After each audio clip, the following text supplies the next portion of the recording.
by that 78 degrees. Temperature is expected to get up close to 90.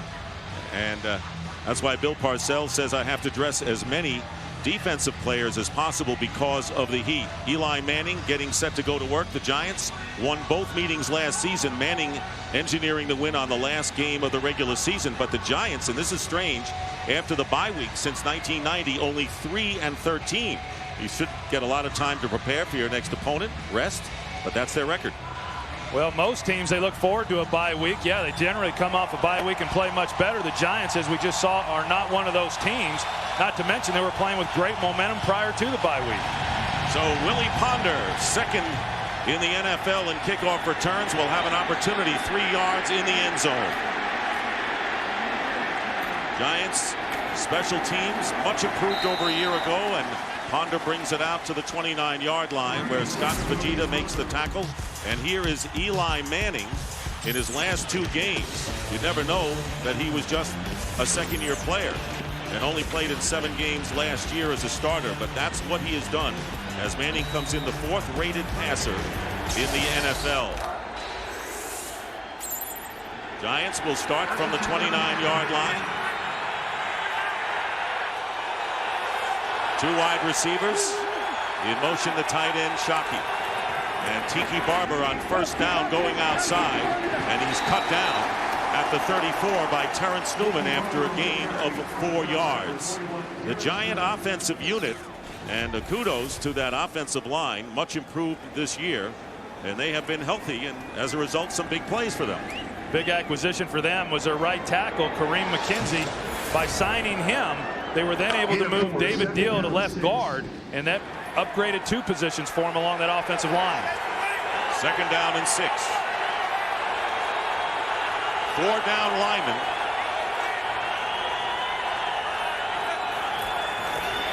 And Manning getting rid of it in a hurry to Amani Toomer, and nothing going on. A 2-yard gain on the play. Let's take a look at the Cowboys defensive unit. And last week they started out with a 4-man line and didn't rush much, so you don't know what you're going to get. And they will not have Dat Win, and that's second straight week that Win is out with the pinched nerve. Scott Shanley plays for him. Yeah, last week I thought it would be a bigger factor not having Dat Win in the game. He did not play against Philadelphia either. But Brady James stepped up, played well. They're going to need another strong performance by that linebacking core today. 3rd and 4. And Barber splitting to the right. Manning going underneath to Shockey, incomplete.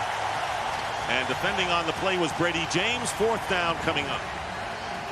Brady James last week was asked to cover a little bit more than what the Cowboys would probably like for him to. That time he's on Shockey and keeps them from being able to convert to 3rd down. That's an area where the Giants have been very good coming into this game, converting over 40% on 3rd down. Patrick Creighton will return the kick from Jeff Fiegels. Good high kick, and a fair catch called for on the 12-yard line. So the Giants go 3 and out, and that brings into the picture Drew Bledsoe. Brilliant game last week, and as long as he's had production and protection, Drew Bledsoe has been everything and more than what Bill Parcells expected. And of course, 2 big strikes to Terry Glenn.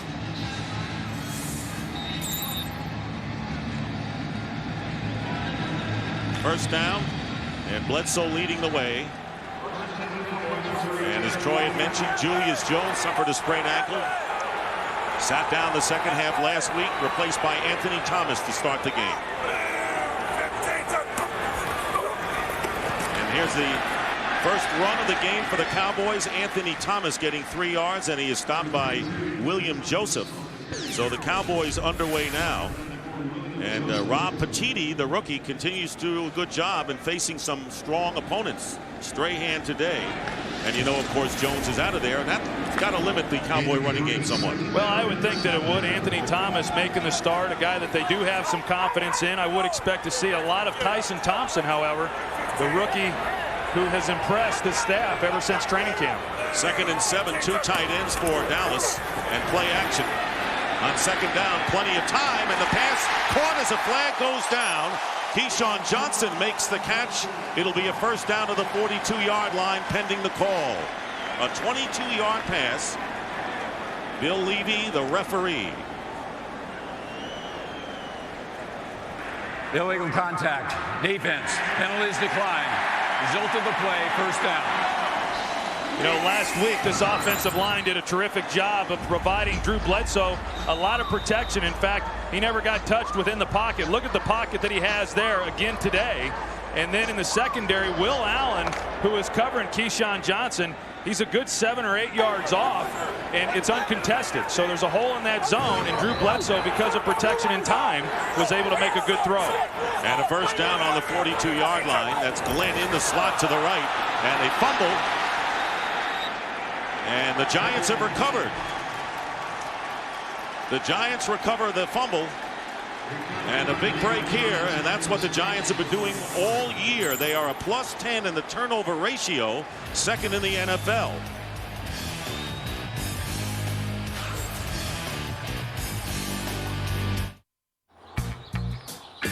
Was really never made, and the Giants with their 15th takeaway this season. Parcells says it's the turnover ratio where they start their possessions. They're on the 39-yard line of the Cowboys. Tiki Barber with a run, trying to protect the football so he doesn't lose it, and he gets 7 yards before Shanley and Henry bring him down. Well, you go back to that last play. Kendrick Clancy is on Al Johnston, and oftentimes when you've got a big, strong guy like Kendrick Clancy is lined up over the center, the center has a tendency to short arm the snap and not get it all the way back to the quarterback, and that's exactly what it looked like that happened, not getting the ball back to Drew Bledsoe. Mike Strahan alertly seeing the ball on the ground and went after it and was able to come out of the pile with the ball. Now Jeremy Shockey is at the top of your picture, lined up wide to the left on 2nd down and 3. And it's a running play to Barber, and he's going to be thrown for a loss. And DeMarcus Ware already showing what he can do as a rookie, the 11th pick in the draft. Barber no gain on the play, bringing up 3rd down. DeMarcus Ware standing up, something new for him. He was a down defensive end in college, but he's made the adjustment miraculously very well. And when you allow him to come down the line like that without any blocker getting on him, he's going to be able to run down a lot of backside running plays. I would expect if that continues, Dick, for the New York Giants to take advantage of that and try to run some boots with Eli Manning. And it looked like Barber had lost his footing even at the start of the play. So it is 3rd down and 3. 3 down linemen for the Cowboys, and Manning after the low snap going into the corner and going for Toomer, but thrown out of bounds, and it'll be 4th down. So the Cowboys, other than turning the ball over, have held the Giants to 3 and out. And with 4th down coming up, Jay Feely will come in to try a field goal. Well, I think Bill Parcells has got to feel pretty good about that series for his defense. And the thing that he wanted to avoid, when you look at this New York Giants team and the way that they've been successful, they have given up a lot of yards, but they've created turnovers. And when they get the ball back from Dallas, give their offense great field position, Dallas does a nice job not allowing them a 1st down. Feely, who hasn't missed this year, with a 50-yard attempt, and the kick is good. And the Giants, taking advantage of that fumble, have taken a 3-0 lead with less than 5 minutes gone by in the opening quarter. Cowboys and Giants. And back here at Texas Stadium, the Giants get on the board first, leading 3-0 on Jay Feely's first 50-yard field goal in 3 years.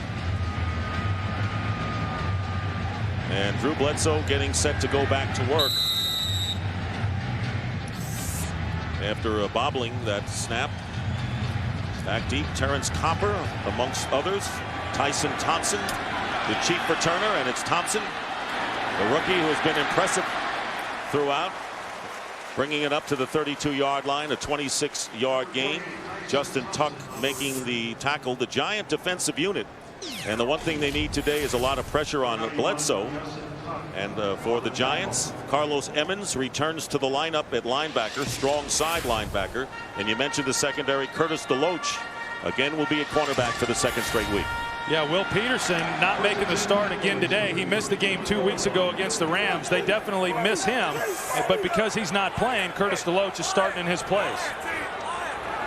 Cowboys starting this drive from the 31. Straight drop back for Bledsoe, and the pass is caught at midfield, and the catch made by Terry Glenn. An 18-yard pickup, and with that kind of protection, you mentioned it, Bledsoe could have a field day. Well, Rob Petitti, the right tackle, yeah, he's working against another great defensive end, and he's going to get a little help all day today like he did last week. And you saw the chip there, and a defensive end does not like that when he's trying to rush the quarterback. We saw him put on the ground, and on the outside, Terry Glenn, you got to respect his speed. Curtis DeLoach wants to try to play more aggressively in this game, but he's also got to be careful of not giving up the big play. And Flozell Adams, the two-time Pro Bowl left tackle, is down, and we'll take a break. It's Flozell Adams on the sideline, and he has been replaced by Torrin Tucker, number 77, who started 13 games at right tackle last season for Dallas. And that's a big loss for this Cowboys offense. First down on the 49, and here's Anthony Thomas. Thomas with a big run inside Giant territory to the 39. Twice he gained over 1,000 yards with the Bears. Once NFL Rookie of the Year on offense, picks up 12. This is a guy who had been pretty productive for the Chicago Bears, as you said, Dick, and he signed here with the Dallas Cowboys thinking that he had a specific role. He'd be backing up Julius Jones and still getting plenty of playing time, but it really didn't work out that way. He's been inactive 2 of the 5 games in which they've played and has not been very productive. That was his most productive run so far of the season. And good news for the Cowboys. Adams is back in at left tackle. First down at the 39. And Bledsoe again with enough time, and the pass broken up. It was intended for Johnson, and Curtis DeLoach came over to make the play. And Tom Coughlin with a lot of praise for Curtis DeLoach as a cover corner, and he showed it there. Well, they want him to be more aggressive. He's playing awfully soft, but Keyshawn Johnson was open early in this route. He got DeLoach's hips turned. That ball should have been on him, and that should have been an easy completion. One of the problems is Bledsoe did not get that ball out on the sideline. Had he have been able to do that, Keyshawn Johnson makes that catch, but because it was behind, DeLoach was able to get a hand on it. And the Giants bring in the rookie Corey Webster as a nickel corner on second down and 10. And they're going to run it, and right there is Osi Umenyiora, and he wraps up Anthony Thomas in a hurry. Loss of 2 yards, and the Giants defense, after being gashed for 12, stopped the run here. Well, Osi Umenyiora is a guy that they're expecting some big things from. Last year he was more of a role player, and he came on at the end of the season and did a nice job, and they just want a little bit more consistency from him. And like we saw a little bit earlier, not blocking DeMarcus Ware, if you're not going to block Osi Umenyiora, you're going to have those types of plays throughout this day. And Julius Jones just watching on the sidelines. Cowboys missing him, Marion Barber. They're using a committee of running backs, and he is in there now. 3rd and 12. And Bledsoe gets sacked, and it was a blitz coming from Jabril Wilson, a strong safety, and Michael Strahan cleans up, and the Giants knock Bledsoe back. 4th down and a punting situation. A loss of 7. Well, they do a pretty good job. They got Antonio Pierce, who looks like he's going to come. He drops out, and then you got Jabril Wilson, who comes off the edge, and that's the guy who's able to get pressure on Drew Bledsoe. Flozell Adams just does not squeeze it and see it in time. Matt McBriar will kick from his 40-yard line. Chad Morton, fair catch at the 13. 3-0, the Giants lead. Jay Feely's 50-yarder, the scoring. These Giants coming off to a 3-1 start, and all of their games decided by at least 17 points. They have not been involved in a close game yet this year, unlike the Cowboys. And the Giants will start from the 13.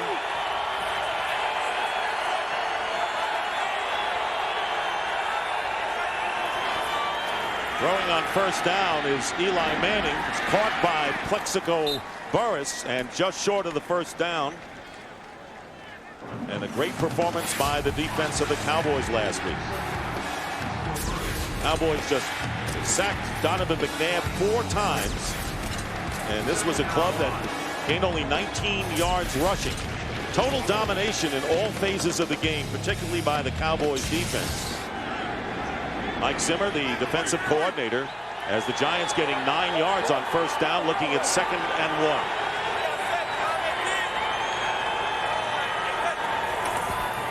And they're looking for Barber to get the yards, and he does. Crossing the 25-yard line, getting 5 yards. Pam, terrific story on Plexico Burress and Eli Manning playing today. That's right. Ever since Plexico Burress took over Ron Dane's old locker, he's made fast work of getting to know the guy next to him. That guy, of course, is Eli Manning, and together they form quite an on-the-field bond. So much so that 40% of Eli's passes are aimed in Plexico's direction. Eli says he can only explain that because he can figure out the guy's body language. That's an unusual situation with a new guy coming on board, Dick.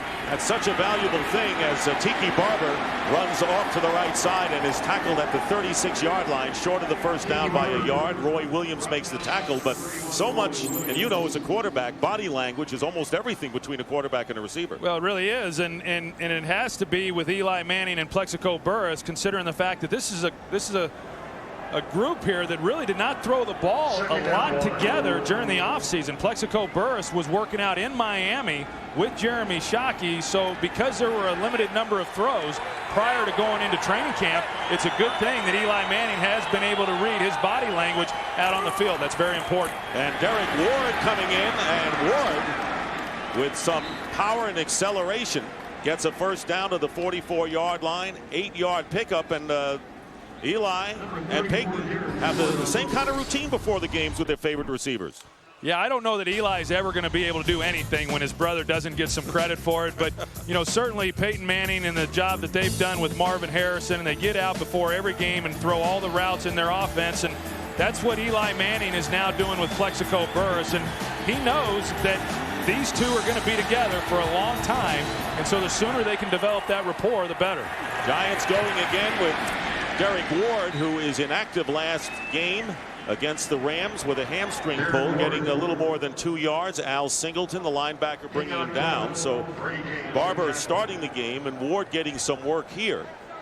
You know, the thing that's been most impressive to me as far as Eli Manning, at least this season, is he comes into the opener against Arizona and he threw 2 interceptions in that game. And since that time, he has not thrown an interception. He's not created bad plays, and he's done a good job of avoiding sacks. In fact, he's done such a good job that by throwing passes away, it's hurt his completion percentages. Second down and 8. Fake to Barber, who has come back. Plenty of time for Eli Manning, and his throw is high and out of bounds to Tim Carter. Carter coming in as the 3rd wide receiver. Had a chance on the sideline, but the pass was high. Well, they didn't complete this one, but they're going to complete a lot of them over the course of the day if you give Eli Manning this kind of protection. Nobody really within 5 yards of him. He had a clean pocket and just did not deliver a real good throw. Tim Carter, who's got terrific speed, was able to create separation because of it. That ball should have been caught. I think it was a much closer call than what that official made it look. And the crowd vocal and on their feet. And a challenge. Tom Coughlin saw what you might have seen on the replay and has thrown the challenge flag. Yeah, I'll tell you what, Dick, I thought it was a completion from here before the official ruled that it was incomplete. Ruling on the field that the receiver was out of bounds. In fact, Tim Carter did a heck of a job of even getting his hands on this and giving himself a chance to get his feet down. And of course, you also have to have control as well.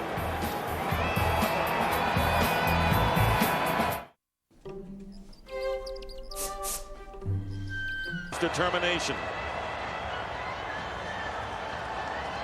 After reviewing the play, the ruling on the field stands.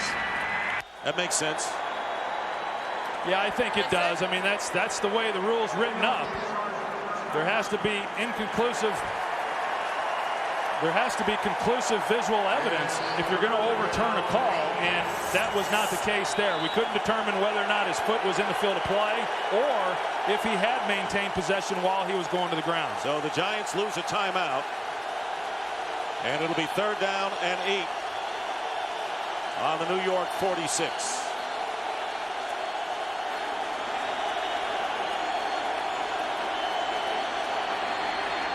Manning getting protection, and the pass caught close to the first down, incomplete. And now they rule that is a drop pass. Jeremy Shockey, the intended receiver, could not hold on, and they look like they might have been a yard short in any event. So 4th down, and the Giants will have to kick for the 2nd time. Yeah, I think even had he have been able to come down with the completion, Dick, as you said, I don't think he had gotten enough depth in order to pick up the first down. And you know, so far the Giants have gotten good field position, but they've just not been able to do a lot with it so far. Just been able to get a field goal on that turnover earlier as Patrick Creighton coming over and avoids one tackler, and down he goes at the 10-yard line. So the Giants with terrific coverage on the punt. That was a 44-yard punt, and the tackle by David Tyree. Who else on special teams for the Blues? While serving up chops and pounds of bologna, I get my NFL stats on my cellular phony. The ends are in motion. The offense is shifting. I've been here so long, they think I'm shoplifting. My wife can't believe I went to the store, but with NFL on Sprint, I won't miss a score. Like a three-wheeled grocery cart. Or a receiverless throw. An aisle 9 without football? Yeah, we were talking with Tom Coughlin last night, and he said that field position and the kicking game was going to play a huge part in this game. David Tyree, the gunner, who is arguably their best special teams player, does a good job fighting through the double team, getting down the field.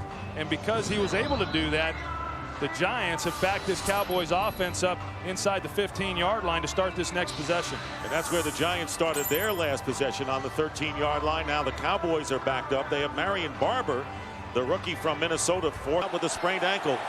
A revolving door of running backs today for Bill Parcells. Ball control, Giants have had the slight edge. First down, and here is Barber, only his third carry of the season, and he is dragged down by Will Allen after a 2-yard pickup. Let's go to JB for a game break. Hey, Dick, the excitement and risk that is Michael Vick. Fans love here the escapability of Michael Vick, his ability to gain yards, but the risk, running like a running back. Most quarterbacks, including Troy Aikman, would have gone down. He runs straight ahead, comes down on that knee, hurt it a bit there, but he came off the field saying he's okay. Back to Dick and Troy. All right, JB, boy, do they hold their breath every time Michael Vick grabs something. Second down and 8. Being chased is Bledsoe, and he'll slide shy of the 25-yard line. A 4-yard gain with under 4 minutes to go in the first. Well, Fox Baseball, the League Championship Series continue. And coming up after the game, the Houston Astros with a chance to take a 3-1 lead over the Cardinals, who are decimated with injury. And tonight, Joe Buck, of course, will be in Anaheim as the White Sox. They have won 3 straight and have a chance to get into the World Series with a win over the Angels for the first time since 1959. Under 3.5 to go, first quarter. Third down and 4. Bledsoe, pass caught. First down. Patrick Creighton nearly broke it as Sean Williams makes the tackle, but not before the Cowboys move the sticks. Pretty good tackle there by Sean Williams, because you're right. If he doesn't make that play, Patrick Creighton had a lot of room to run. And I'm surprised that Sean was actually even able to get him to the ground. He went down low on his ankle and tripped him up. You know, that time we saw Keyshawn Johnson line up in the backfield, and he's running some routes from that position. Of course, last week is where he was lining up. He was helping in protection with the right tackle, Rob Petiti, but they like to move him around in a lot of different positions. That's where number 19 is now as he goes in motion. First and 10. Play fake. And Bledsoe's pass caught, and the first catch of the day by the reliable tight end Jason Witten. Jabril Wilson, the strong safety, right on him after a 6-yard pickup. I just think Jason Witten gives this offense, you know, a real threat at the position. Of course, last year he came on, he made the Pro Bowl and was a key weapon, especially considering the fact that Terry Glenn went down after the 6th game with an injury, and they use him a lot in the same ways that the Giants use Jeremy Shockey, and they're able to create some advantages when you're putting a linebacker on him or a safety. They're both athletic enough to be able to get open against those types of players. Witten and Shockey, NFC Pro Bowl starting tight ends the last 3 years. Shockey the last 2 seasons as Marion Barber gets the call. Flag goes down as Barber is tackled at the 35-yard line by Nick Bryson. 2-yard gain. Bryson starting at the holding weak side. Number 52 offense. 10-yard penalty. Repeat second down. Yeah, Nick Bryson, he's starting at weak side linebacker because of the injury to Reggie Torber, and they've moved Carlos Emmons then to the strong side. And you know, he comes up through the middle, takes on the fullback Lusaka Polite, and is able to get off of him and still make the tackle. I mean, Nick Bryson is he's a blue collar type guy, very physical, and does a good job on that play. And then there's the hold The hold by Marco Rivera on William Joseph inside. 2nd down and 14. Back to the 23. And Bledsoe overthrows Keyshawn Johnson, and covered on the sideline by Will Allen. And of course, a lot of coverage on the Bledsoe Keyshawn Johnson situation on the sideline that you covered last week, as Bledsoe was confronted by Keyshawn, who had to be restrained, told Keyshawn hold on to the ball, and following the 80-yard interception touchdown by the Eagles, it was all smoothed over. Bill Parcells indicated that right after the game, and it was just a small bonfire. Small bonfire. 3rd down and 14.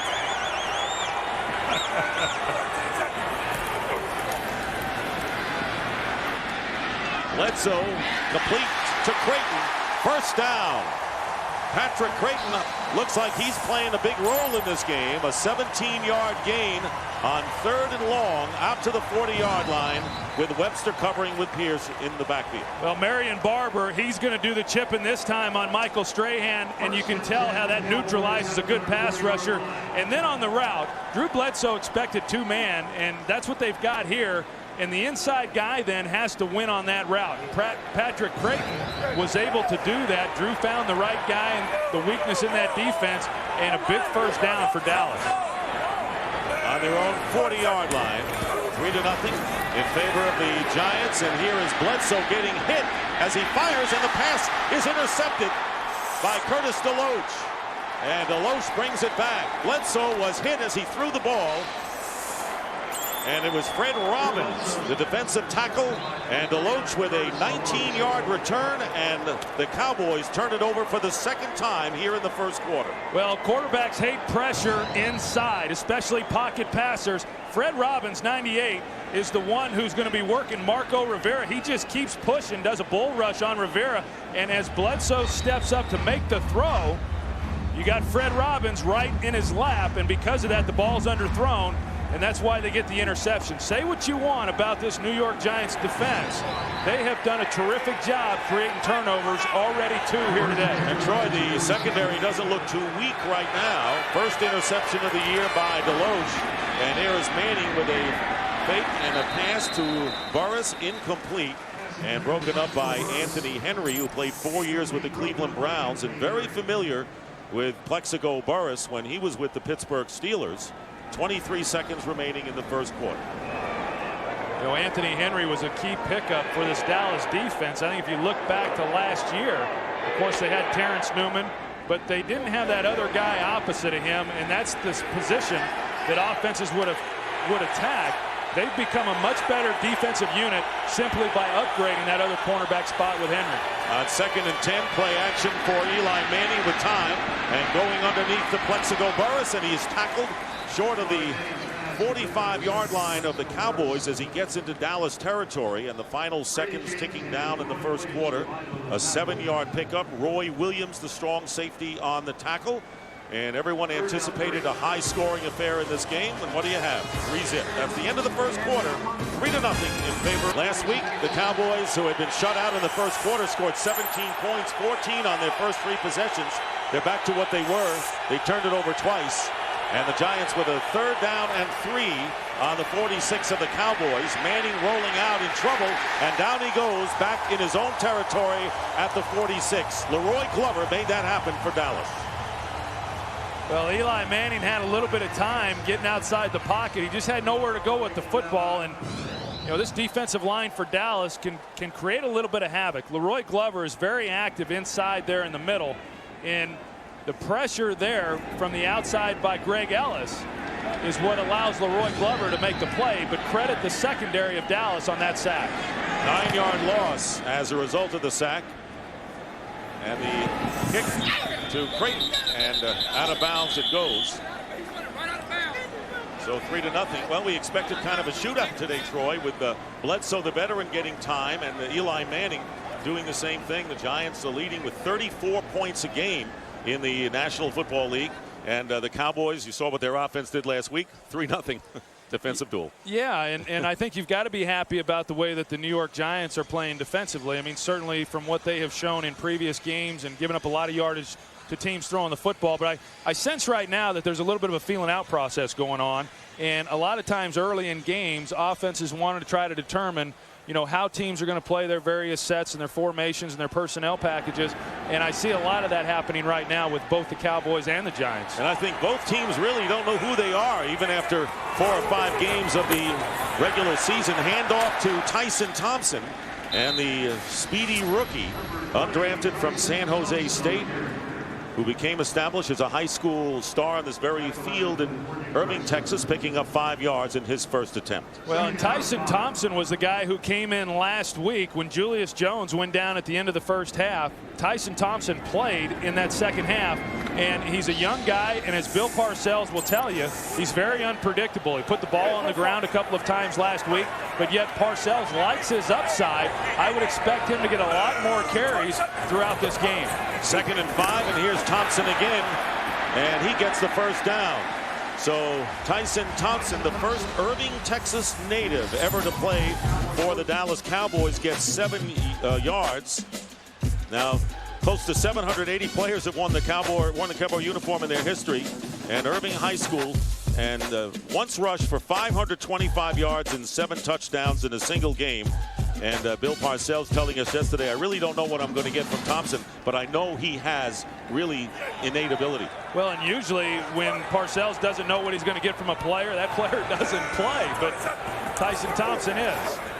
First down, and Bledsoe down. Michael Strahan, who has had a sack in each of the last 2 games, picks up his 2nd sack today. Loss of 6 yards. Well, this time Rob Petitti did not get any help on the outside, just simply one-on-one, and this is why you want to get him a little help. It looked like Dan Campbell was supposed to squeeze that down and protect Petitti's outside, but he did not get down, and Michael Strahan does a good job with his speed rush, and he told us the other night that he likes to show a young offensive lineman all the various moves that he has and kind of size that guy up to determine what's going to work for him as he moves through the game. And he's done it pretty well thus far. 2nd and 16, and the pass caught and fumbled by Keyshawn Johnson, and it is picked up by Nick Greisen.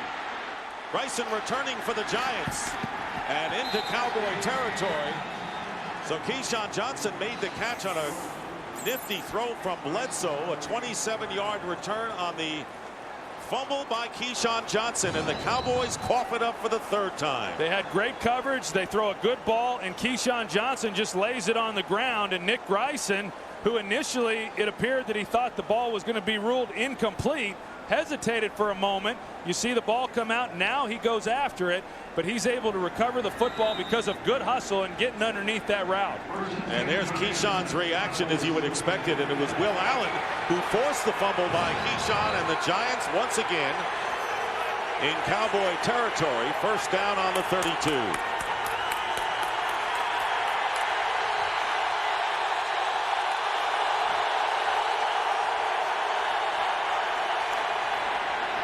Amani Toomer spinning to the outside, getting inside the 25, but gets about 9 yards with Anthony Henry on the coverage.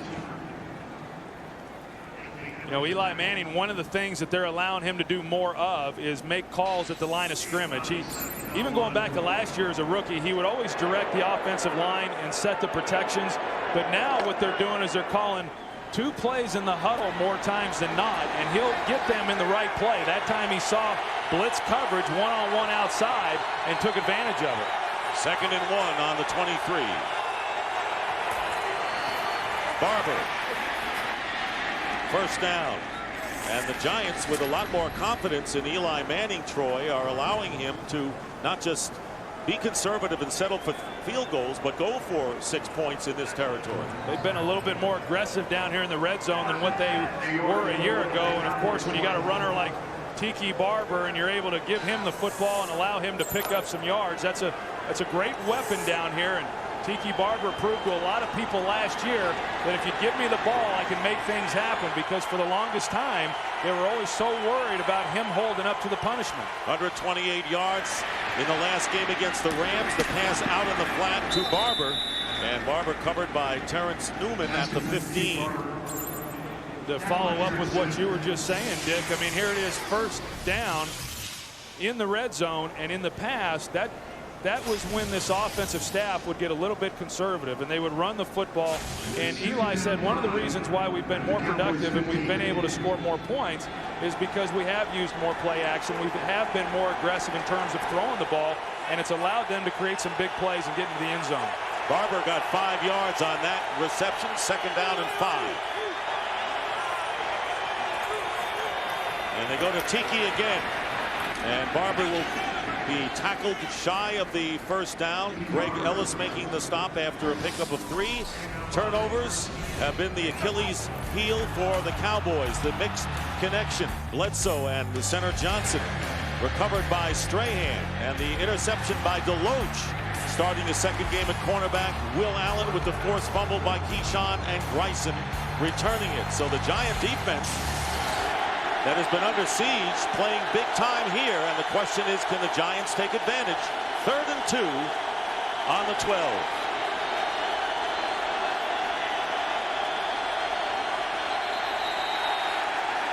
And the crowd making it very difficult for Eli. False start. Number 17 offense. 5-yard penalty. 3rd down. So the wide receiver, Plexico Burress, moved, so a 5-yard penalty marked off. Yeah, not much excuse on that. I mean, as a wide receiver, this stadium's getting loud on 3rd down. You can't hear the calls anyway. You just have to look down the line of scrimmage and wait for the ball to move. Nobody moved, but Plexico Burress just got an early jump, and that cost his football team already. The New York Giants, as I said, come into this game very good on 3rd down. So far, one. Again, the crowd is a factor. But this time out of the shotgun, Manning down. And the whistle blows, tackled at the 28-yard line. Greg Ellis, who has played outstanding football the last several games. Loss of 10 yards, so Keyshawn's got to feel a little bit better at this point, although the Giants send in Feely to try for 3. Well, it's a good move by Greg Ellis. He starts up the field on Kareem McKenzie, and because of his quickness, he's able to get underneath him and get a direct path to Eli Manning, and that's how he was able to get the sack. Greg Ellis, who came into this year not knowing if he really fit into this defense, has had a good season. 45-yard attempt by Feely. And the kick is good. So Feely with a 50-yarder and now a 45, giving the Giants a 6-0 lead. But when you got 3 turnovers handed to you, you wonder whether you should get more than 6. That's the Giant dilemma. By the way, now perfect 10 for 10 for the year.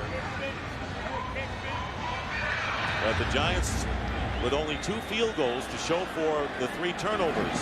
Tyson Thompson, after bobbling it at the 5, he turns the corner.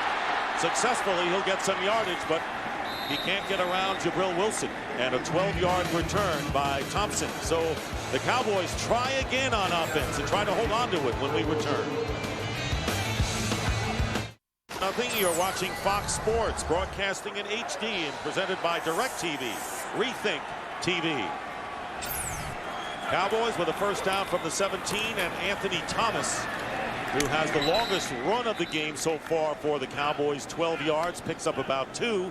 So in the first 4 possessions, Troy, the Cowboys turn it over 3 times, but all the Giants have to show for it, 6 points. Yeah, and so if you're the Giants, you've got to be pretty disappointed in that. And one of the things that the Giants have done such a good job of coming into this game is turning defensive turnovers into points. They were 2nd in the National Football League coming into this game. Part of that is because the Giants have given them the ball so many times, but they have also turned those into a lot of touchdowns. And a huge edge in the field position battle. 2nd down and 9. On the run, Keyshawn makes the catch and is out of bounds at the 24 as we check in again with James Brown for a game break. JB. Hey, Dick and Troy, Jake Delhomme making up for his mistake earlier, hooking up here with Steve Smith. 7th touchdown catch of the season for Smith. 80 yards. That's the longest reception of his career.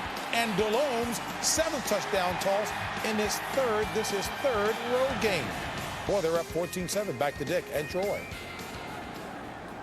Dick, it seems every week when we go to a game break with Carolina, I said it 2 weeks ago, Steve Smith going for 80 yards. I mean, this happens every single week with this guy. Great recovery from injury for Smith. Here is Bledsoe on the slant. Keyshawn Johnson with a terrific catch, battling Curtis Deloach for the ball and winning and getting 12 yards in the process after the 6-yard gain and a first down to the 35. And these are the types of throws that Bledsoe has to make when he's throwing the ball to Keyshawn Johnson. I mean, really tight coverage. It's just perfect ball placement out on his front shoulder, which keeps the defender from being able to get his hand on the ball.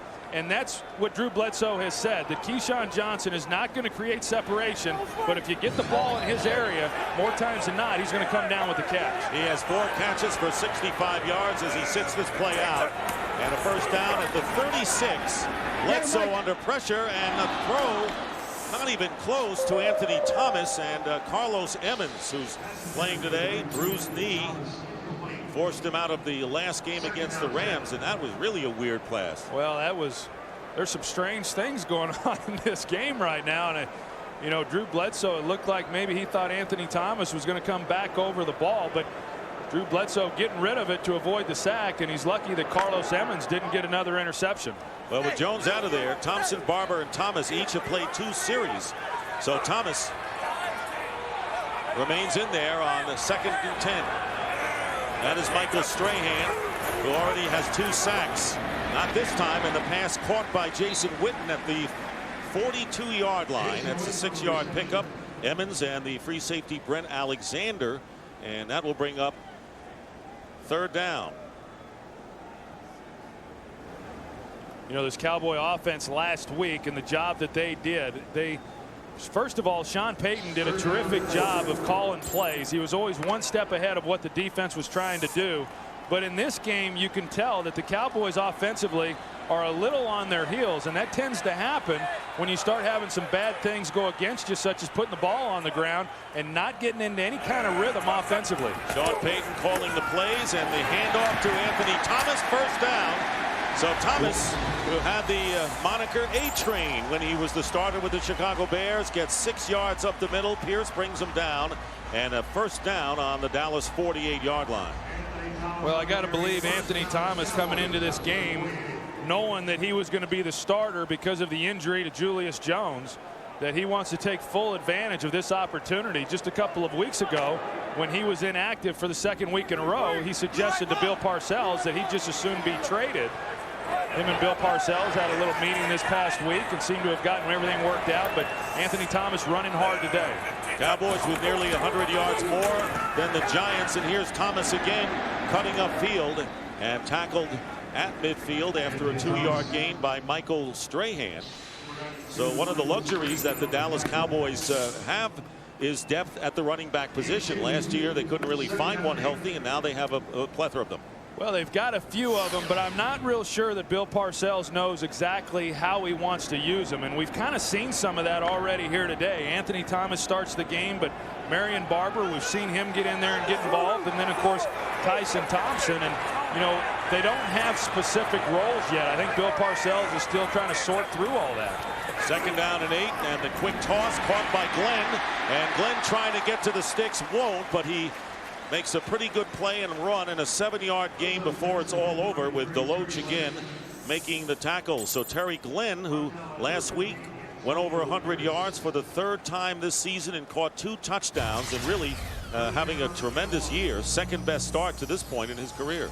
Well, he's become their big play guy, and even going back to last year, this offense was really rolling last year, even with Vinny Testaverde as their quarterback, until Terry Glenn got injured. And throughout his career, he's only made it through a 16-game season twice, and so it's imperative that he stays healthy this year. On the 9th play of the drive, the pass caught by Glenn, and Jabril Wilson rides him out of bounds, and a pickup of 10 yards and a first down inside the 35 to the 33 for the Cowboys, without question their best offensive drive of the game.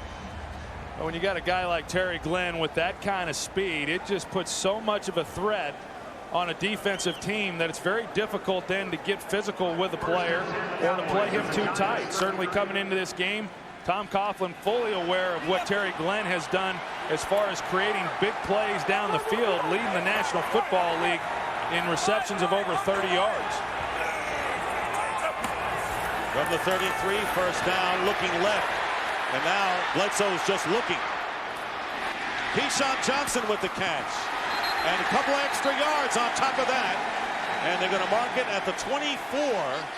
Keyshawn Johnson, who turned it over after a reception earlier, now making it stick and gets 9 yards. Well, this is some of the things that have given this defense problems. I mean, watch Curtis DeLoach right here, 39, and there's nobody behind him. There's no reason for him to allow Keyshawn Johnson to stand there and not be covered, regardless of whatever's happening in the backfield with Drew Bledsoe.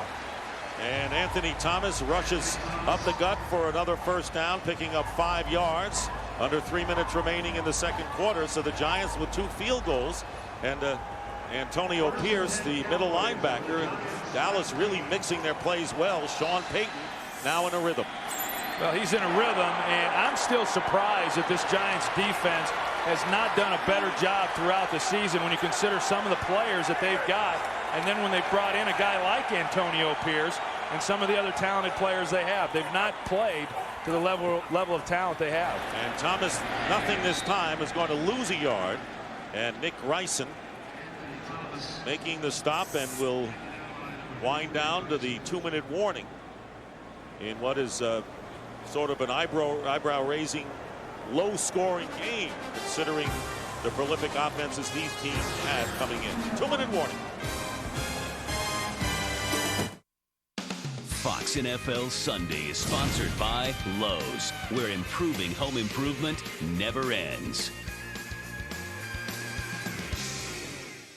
At last, you can afford the floor you've always wanted.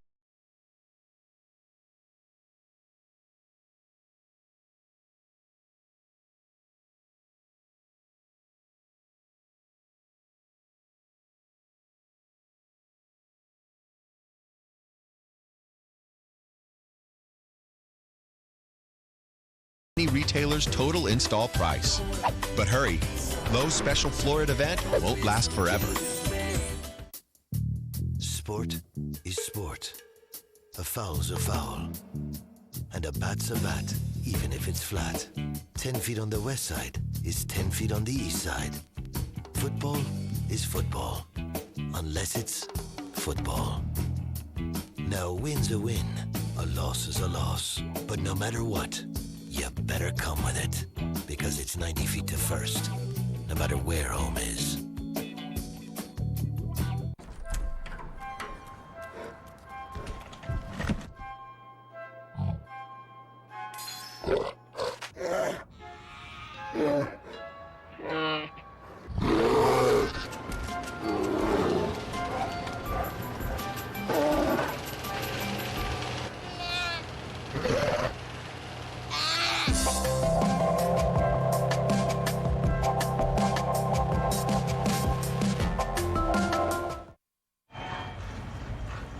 Coming up on the Visa halftime report, JB, Terry, Howie, and Jimmy, all the scores and highlights from today's early games. Plus, the ticker will keep you updated with up-to-the-second scores and highlights. 2 minutes remaining in the first half. The Cowboys, who have not won consecutive games since last Thanksgiving when they beat the Bears in the Classic that you guys did, and then the game after that Monday night against Seattle, looking to put 2 in a row together for the first time since then. 2nd and 11. And the catch is made by Patrick Creighton, and very close to the first down. They had to get to the 9-yard line. Curtis DeLoach defending on the play, and the clock stopping at 1:55.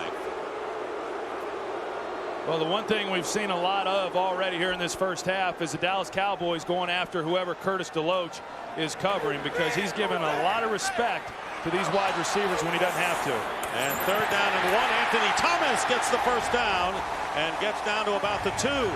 So Thomas getting the job done. Started the game for Julius Jones. Have 7 yards so far, and right now it'll be 1st and goal. Well, they just do a good job here of just getting movement up inside, and look at the hole that Anthony Thomas has in order to go pick up that first down. 7-yard pickup. And the 15th play of the drive, using over 7 minutes. Marcus Spears is the blocker in front of Anthony Thomas on 1st and goal, and they give the ball to Thomas. He got tripped up in the backfield, and it was Fred Robbins who tripped up Thomas, and it'll be 2nd and goal.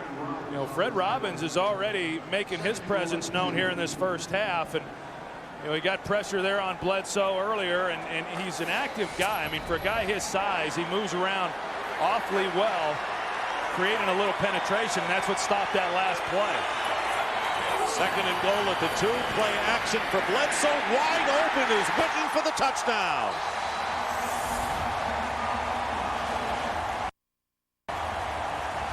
Jason Witten on the touchdown, a 2-yard toss, and what an exhibition of ball control, using up a lot of time.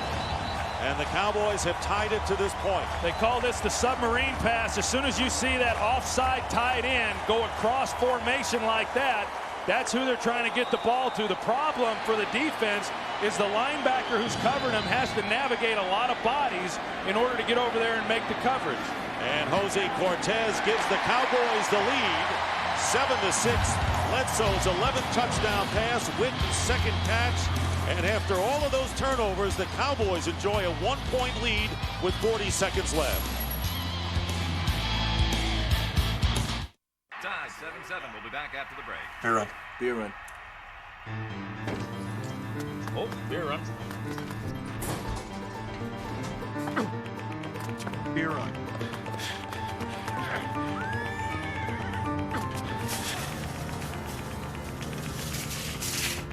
This season, don't miss a thing from your sports or your beer. Grab a Miller Lite with more taste than Bud Light and half the carbs. Miller. Good call.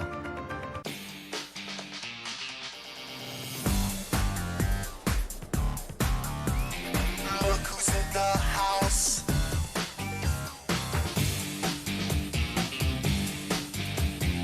Look who's in the house.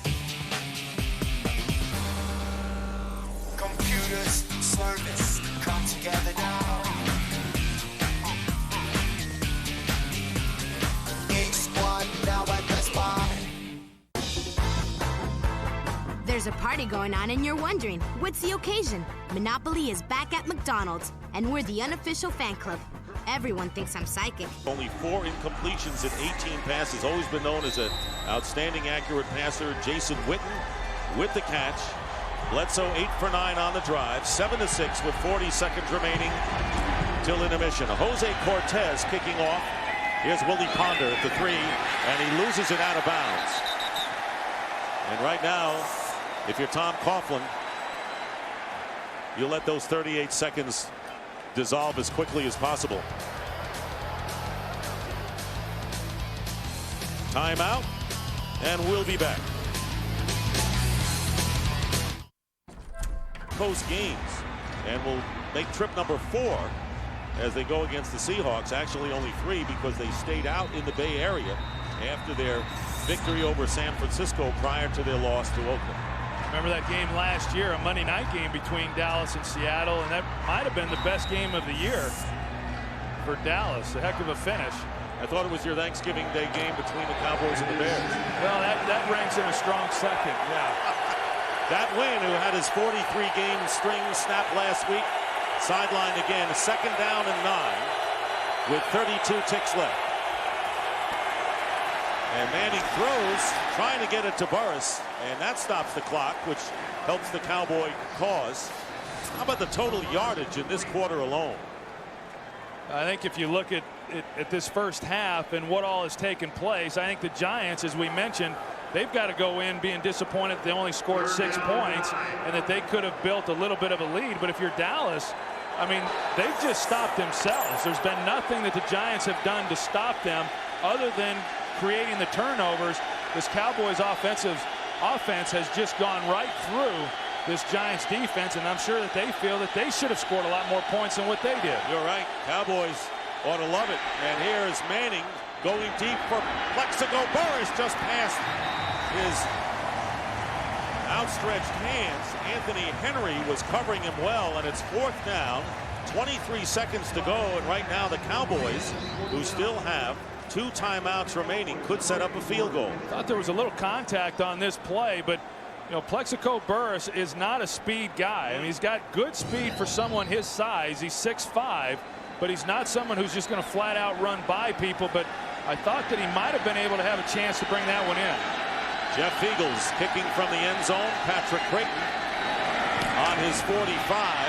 And it's a short kick by Feagles. And on the run, Creighton picks it up and is tackled at the 42-yard line. There are 13 seconds left, and certainly enough time for the Cowboys to set something up. Well, the baseball picture as the League Championship Series continue. Cardinals and Astros later. White Sox and Angels tonight.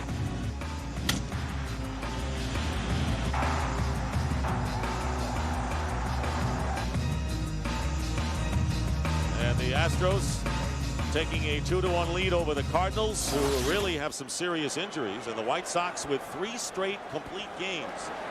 Burley, Garland, and Garcia.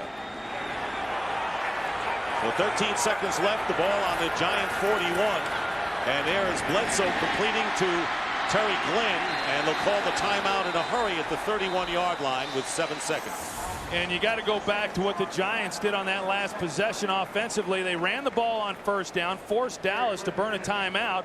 That left them with 2, but because of 2 consecutive incomplete passes, Dallas, and they just burned their second, but it allowed them to keep 2 timeouts, and so they were able to throw the ball over the middle of the field. And even now, with 7 seconds on the clock, they can still throw something very quick in the middle of the field, get down and call a timeout, or they can run it, just as long as whoever gets the ball understands you only have 7 seconds. Unless you're going to score, you've got to get down and call timeout so you can kick the field goal. Got to be football smart on this play coming up. Tom Coughlin's Giants leading most of the way, but now find themselves down. Tim Lewis, who is up in the booth now, down on the sidelines. He's the Giant defensive coordinator. And as you saw waiting in the wings, Jose Cortez, 52 yards is his career long, and they're not going to waste any time as Cortez comes in. Struggled for a while, and the Cowboys thought of replacing him, but he has connected on 8 in a row. This will be a 49-yarder. He's been a much better player since Larry Allen hit him in the head. Knocked some sense into him. 49 yards. Attempt is blocked. So with all the machinations going on with Bill Parcells to try to get the Cowboys in position again, winds up with a thump as Cortez misses the field goal try, and that is the end of the first half with the Cowboys leading the Giants 7-6. Justin Tuck with the block, Parcells with the exclamation. If there's one thing that's certain, it's that you can't script October. Ahead 2-1, the Astros aim for a commanding series lead while the Cards want to even things up. Then, the White Sox hope to capture their first pennant in 46 years and close the book on the Angels. NLCS Game 4 today, then ALCS Game 5 tonight on Fox.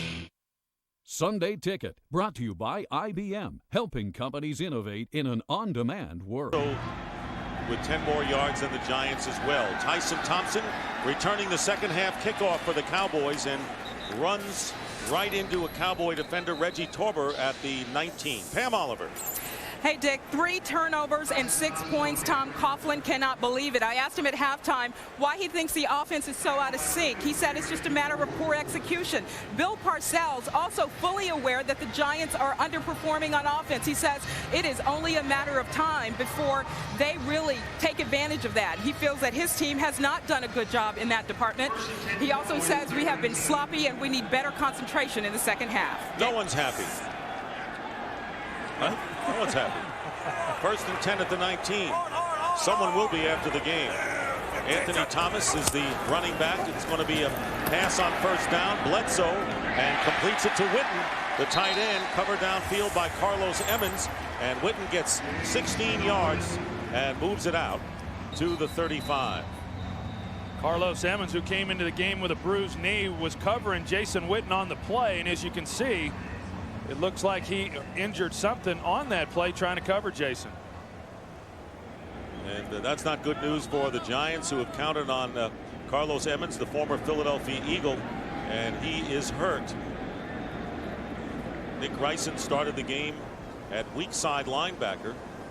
Reggie Torber, who was the weak side backer, suffered a sprained ankle Friday in practice. He is dressed and could play.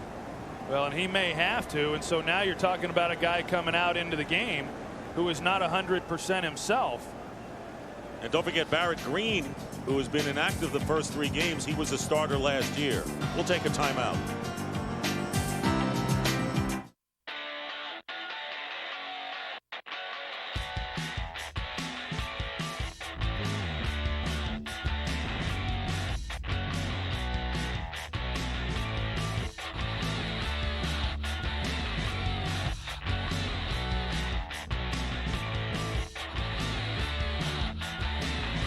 These low fares to your favorite vacation destination start at just $49. Book yours at southwest.com.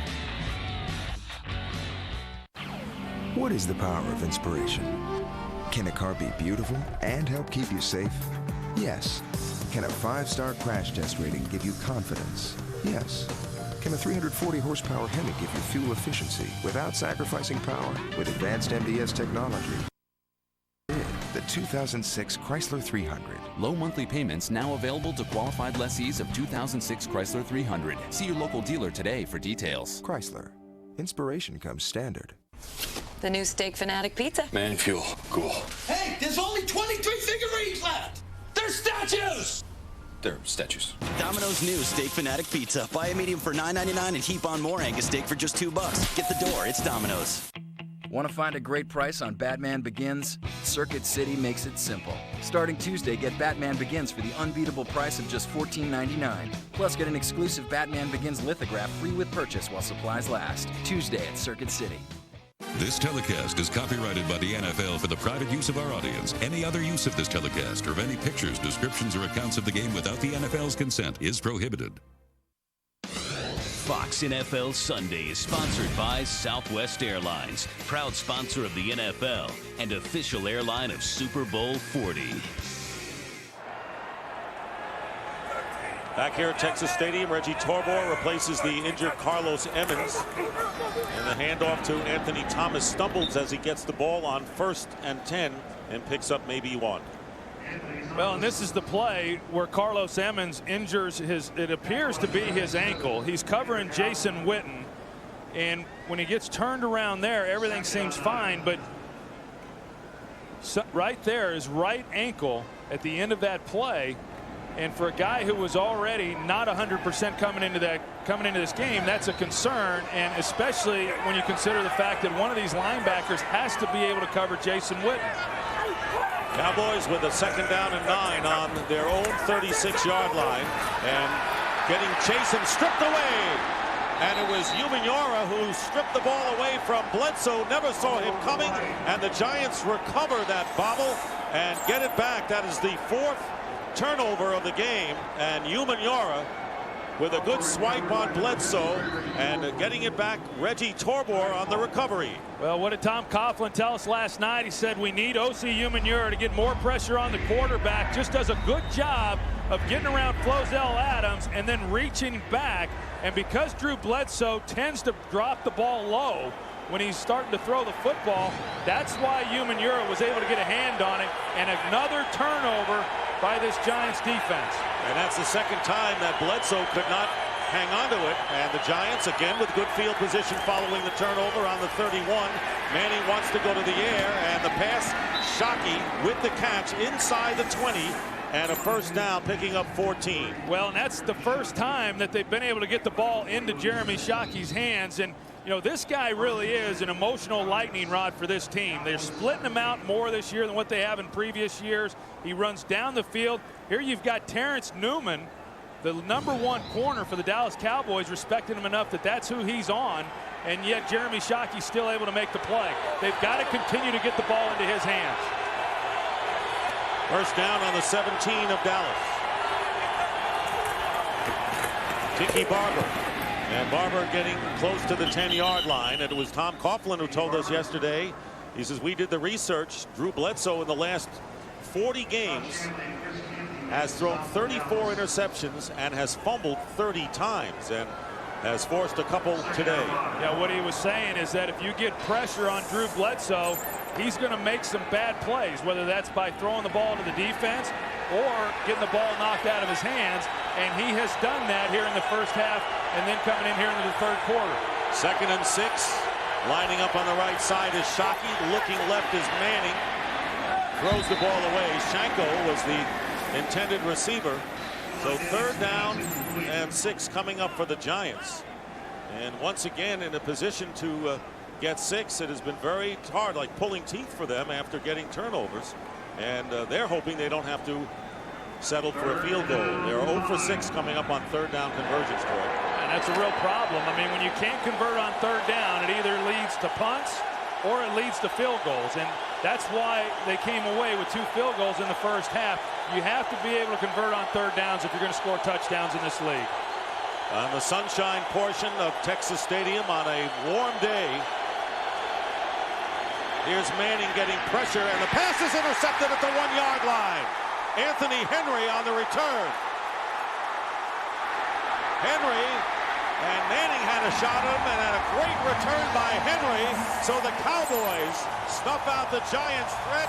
A 43-yard return on Manning's interception by Anthony Henry. And the Cowboys are out of danger and turn the tables rapidly on the Giants. We'll be right back.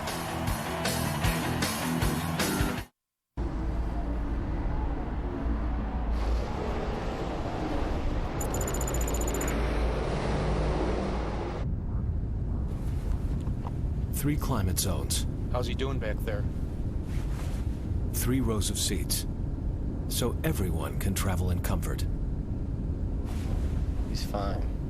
The all-new 7-passenger Jeep Commander. It's your world. Take command. When we talk during the season, I talk to him. I want to talk about how the Bears are doing. He wants to talk about Wildcat football. Ryan gets this grin, and it's as if he's done exactly what he was meant to do in life. You know, when you're tackling, you're not straight up. You're bending at your knees, you're ripping through and grabbing cloth, and that explosion is going to drive the ball carrier to the ground.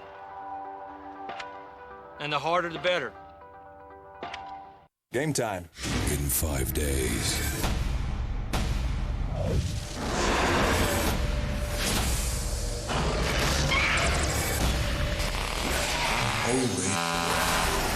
Doom rated R. On October 23rd, Subway restaurant owners will donate a percentage of that day's sales, a minimum of $1 million, to the American Red Cross Disaster Relief Fund, because it's tough to pick up the pieces when they've all blown away.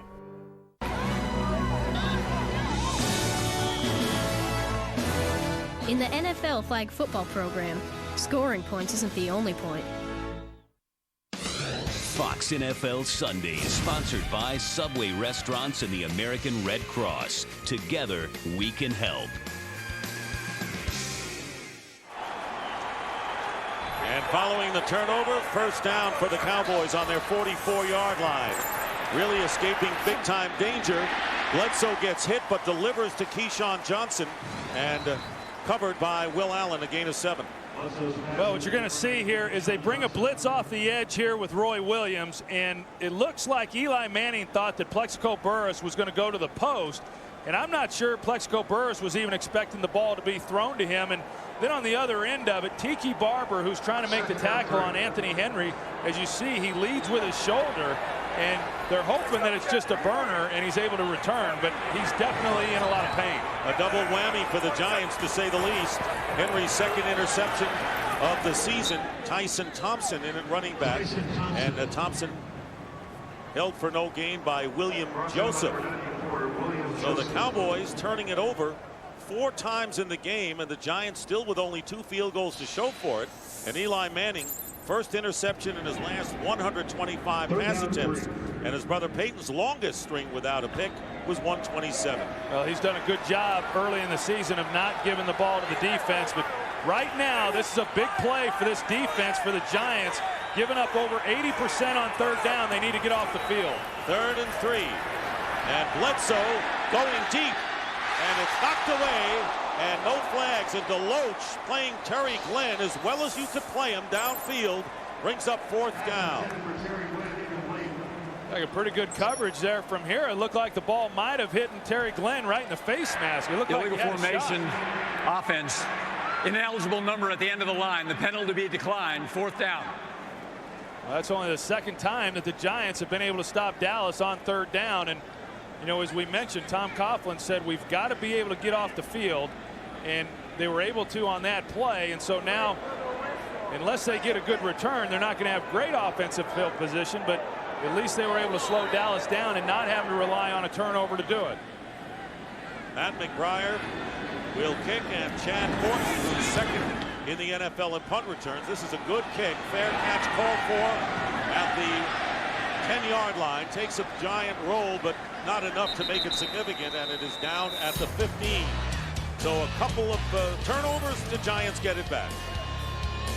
From the 15. And Eli Manning, who threw an interception his last time, has never won away from Giants Stadium. Derek Ward has the running back with Tiki Barber shaken up. We'll get a report. Ward has carried twice, and now this is number 3, turning the corner in his 2nd year from Ottawa College in Alabama. Gets 6 yards, and let's check in with Pam. Hey, Dick, there were a lot of concerned faces on the Giants sideline when Tiki Barber came off the field in agony after trying to make that tackle. It's just what Troy Aikman thought it was. Tiki Barber suffering a burner. He's made a quick recovery. He's up standing on the sidelines and eager to get back in the game. Back to you. Thank you very much. He has averaged 4 yards per carry. Those are his numbers. It'll be 2nd down and 4.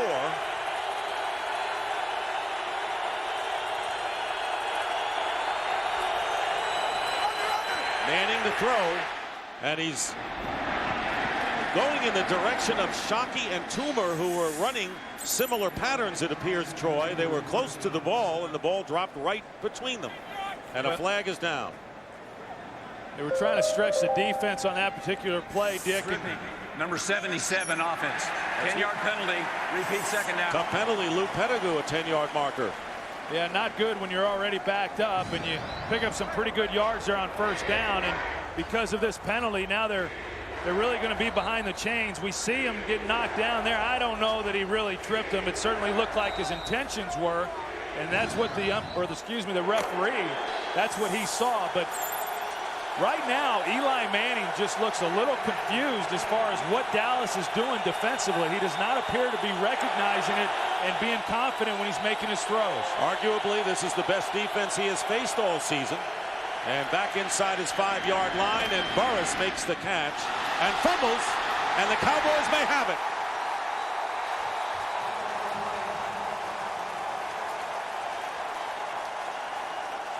And you've got to believe that it's even close. This is going to be worth a challenge by Tom Coughlin. He's out on the field trying to signal that his knee was down. The officials do the right thing and don't rule down by contact. This will have to be a challenge if the Giants are going to maintain possession. The ball was out, Dick, before his knee or any other part of his body, it appeared, went to the ground. Anthony Henry forced a fumble, and of course, if Coughlin were to challenge this and lose, that would be it. He would lose another timeout and be out of challenges for the game. And in a close game like this, he may want to save it. Well, that's clearly out. So if he's going to challenge it, he's going to lose it. And he's already gotten word from upstairs that it was definitely a fumble. 1st down at the 19. Anthony Thomas.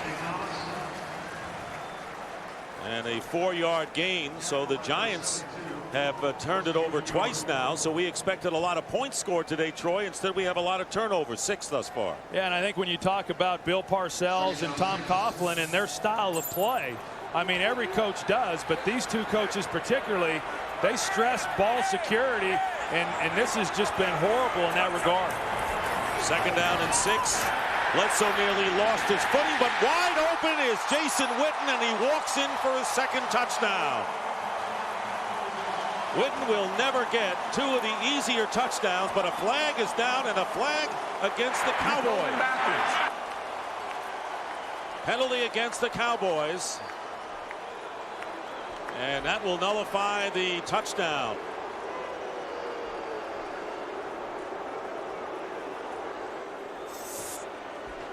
Can you believe the crowd is upset over that call? Yeah, I would think so. Still waiting to hear what the penalty was. Bill Levy is not. See if there's holding in the middle.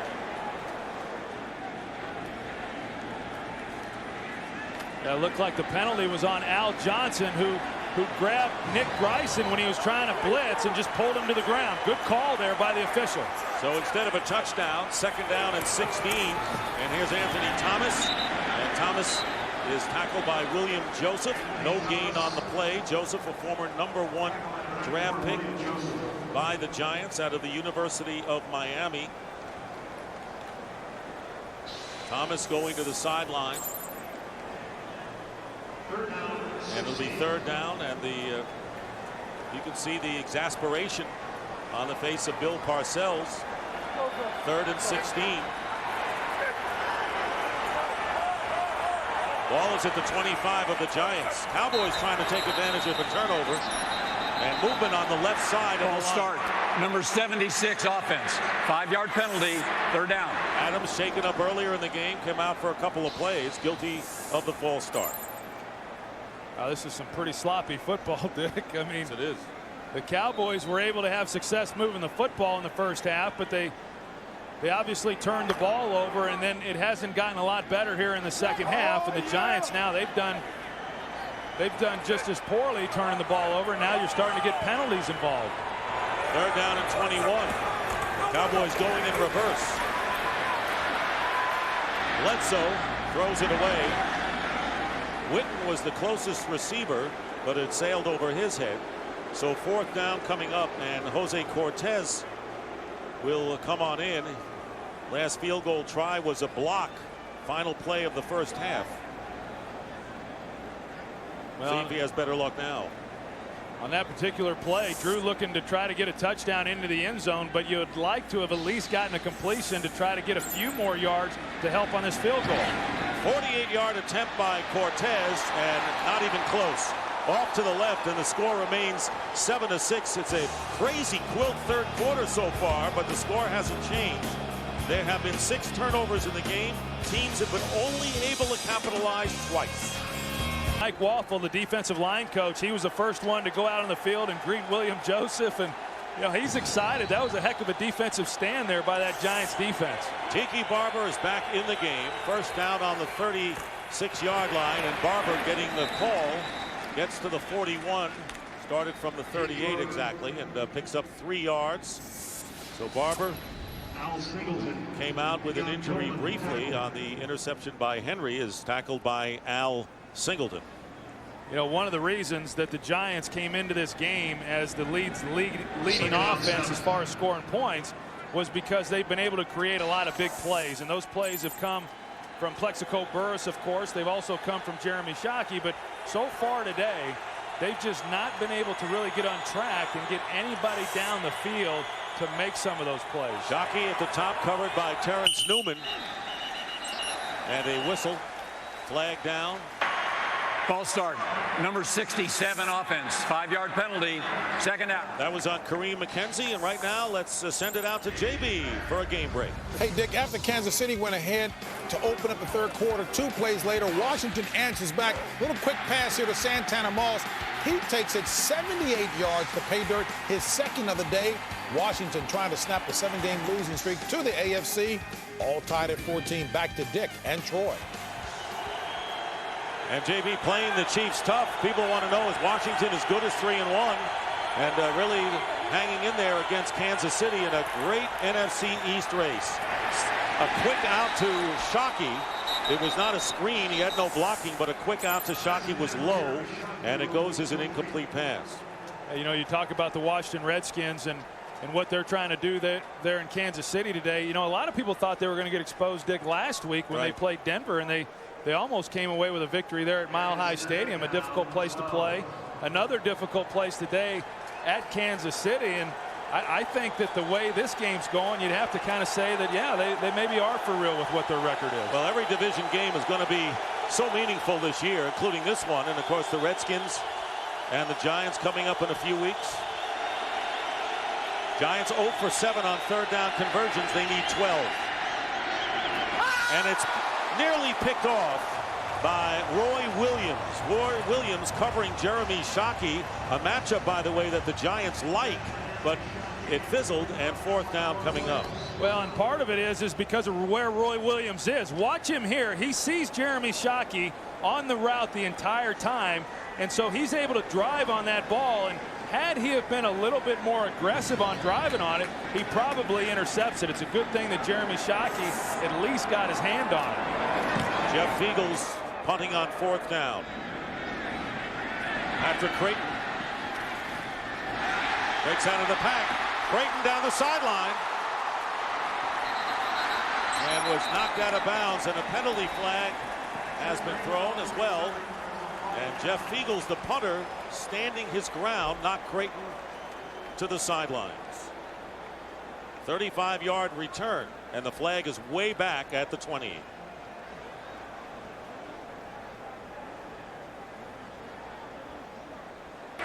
Illegal block in the back, number 33 of the receiving team during the return. Half the distance to the goal, first down Dallas. Boy, that's a big deficit, as Nathan Jones, with the penalty after a terrific return of 35 yards, gets wiped off the board. Lengthen, and the Cowboys come out first down on their 10-yard line. Carlos Emmons is back in the lineup at strong side linebacker for the Giants. Anthony Thomas, nowhere to go, is knocked out for no gain by the rookie Justin Tuck. Well, what kind of game have we had? Giants only 2 field goals off of 4 turnovers. Jason Witten, the only touchdown with a 2-yard TD catch, and the Cowboys have a 0 off of 2 turnovers. It's like having men in scoring position in baseball and not getting anything going, no runs, and that's what this game has been about. 7-6, and Flozell Adams is shaken up for the second time in the game.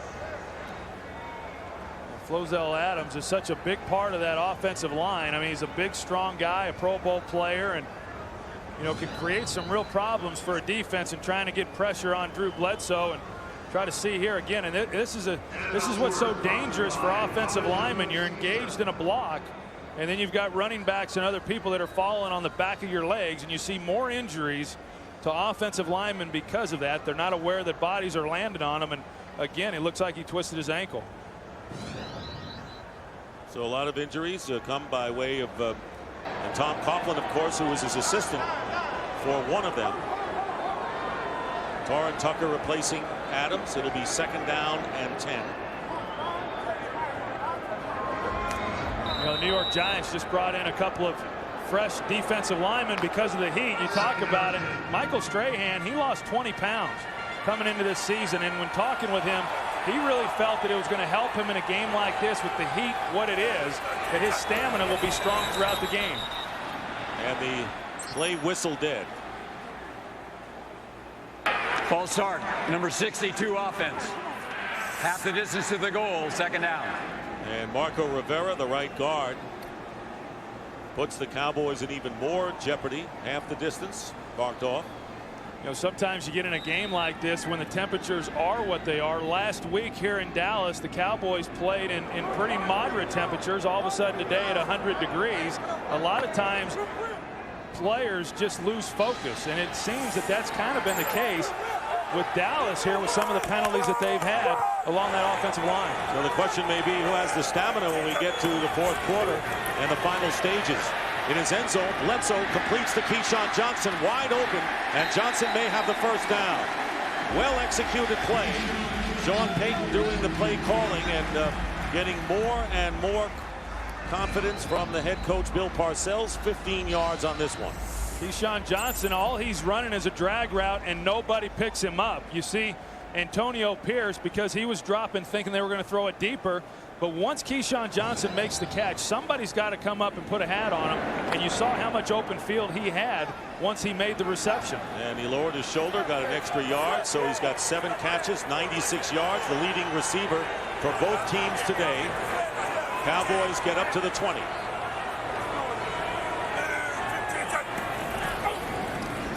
Anthony Thomas who has done most of the ball carrying in a triumvirate of ball carriers, picks up 4 as we check in with Pam Oliver. Hey, Dick, you guys have been talking about the heat. The forecast called for temperatures in the high 80s, but man, it feels a great deal hotter than that on the Giants sideline.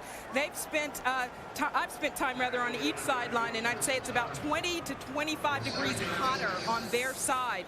It's by virtue of that sun beating down on their bench area. Meanwhile, the Cowboys sideline, very pleasant, actually. That's where you can find me right now. There are just a couple of fans situated on each side of the Giants bench. That's the only relief they get. Don't blame you, Pam. 2nd and 6. Bledsoe overthrowing Keyshawn Johnson and covered downfield by Will Allen. Well, Pam didn't get to where she's at by not being a smart person. I mean, it doesn't take long for her to recognize it's a lot cooler over there on that Dallas sideline, and so obviously that's the reason why Dallas chooses to have their sideline over there. It gets very hot here at Texas Stadium. Even when the temperatures aren't necessarily that warm, there's not much air that comes through here, so you don't get any kind of breeze. And for the visitors to be facing into that sun the entire game, that takes its toll. Well, why is she in a rocking chair over there in the shade? 3rd down and 6. On the screen pass, Marion Barber. Open field for Barber. And brought down shy of the 40-yard line. And a big play with Jabril Wilson, Corey Webster picking up 15 and a game break time. Here's James Brown. Hey, Dick, and here's a big play. Kansas City and Washington. Nice drive by the Skins. Rock Cartwright getting inside the red zone. Fumbles the ball. Picked up by Sammy Knight. He returns it 80 yards to pay dirt. 3rd turnover of the day for Washington. Hey, Jimmy Johnson, I know Troy knows it all too well, tells you, protect the ball. It hurt the Skins. 21-14, they trail now. Back to Dick and Troy. That looks like the same game we're doing here in Dallas. All right. By the way, that was the first pass to a Dallas back. Play action. Michael Strahan is out of the game right now, and they check down to Marion Barber. Worked pretty well the last time, and they got 15 out of it. 6 yards up to the 45-yard line, where the middle linebacker Antonio Pierce, who used to toil for the Washington Redskins, made the tackle. And Keyshawn Johnson walking along the sideline. Is that a cramp? That's a cramp. I mean, anybody at home who's watching somebody walk like that, that's a dead giveaway that he's got a cramp, and now he's trying to stretch it out, trying to stretch those hamstrings. And that's another thing that happens. Guys got to keep fluids in them when you're playing in this kind of heat, because there's a tendency for those muscles to cramp. Flozell Adams is out with a sprained knee, and questionable is his return as Barber gets close to midfield. 3-yard gain, will be short of the 1st down. Justin Tuck making the tackle, and Michael Strahan comes back into the game as the Giants are rotating defensive linemen. Remember Bill Parcells telling us on Friday that I'm going to have to make sure I have enough defensive players because of the heat. That's important here. And so Peerless Price, who might have been active in this game, had to sit this one out as well. 3rd and 1. Strahan back in. Barber close. Strahan filled the opening, and if they measure it right there, it'll be very close. That's the yellow line, and they signal quickly that it is a 1st down. I don't know how you signal it and not at least measure it, but it looked close enough that there should have at least been a measurement. Michael Strahan got a little bit of pressure on the play, but wasn't able to get there soon enough, and then they didn't have enough of a push inside in order to keep him from getting the 1st down. But where the spot was, I thought initially there was no question it was a 1st down, but from where they spotted it, I'm not so sure. Terrence Comber, number 18, replaced Keyshawn Johnson. This will be a running play to Barber, and Marion Barber goes nowhere as he tries to go left. And the tackle made by Jabril Wilson. Well, on Monday, October 24th, this season's Can't Miss Breakout Hit returns with an all-new episode, Prison Break. Escape is only the beginning. That's Monday, October 24th, right here on Fox. Viewer discretion is advised. Dick, you look at this drive right now by Dallas. This drive started on the Dallas 9-yard line. And so the Giants, whether they stop them here or not, they have not done a good job on this series, because at best, the Giants are going to get the ball with poor field position. Keyshawn back in, as you saw, lined up to the top, and there's a penalty flag down. And it looks like a false start. False start, number 82 offense. 5-yard penalty, 2nd down. So Jason Witten, 5 yards. With about a half a minute remaining in the third. Who expected a score like this after 3 quarters?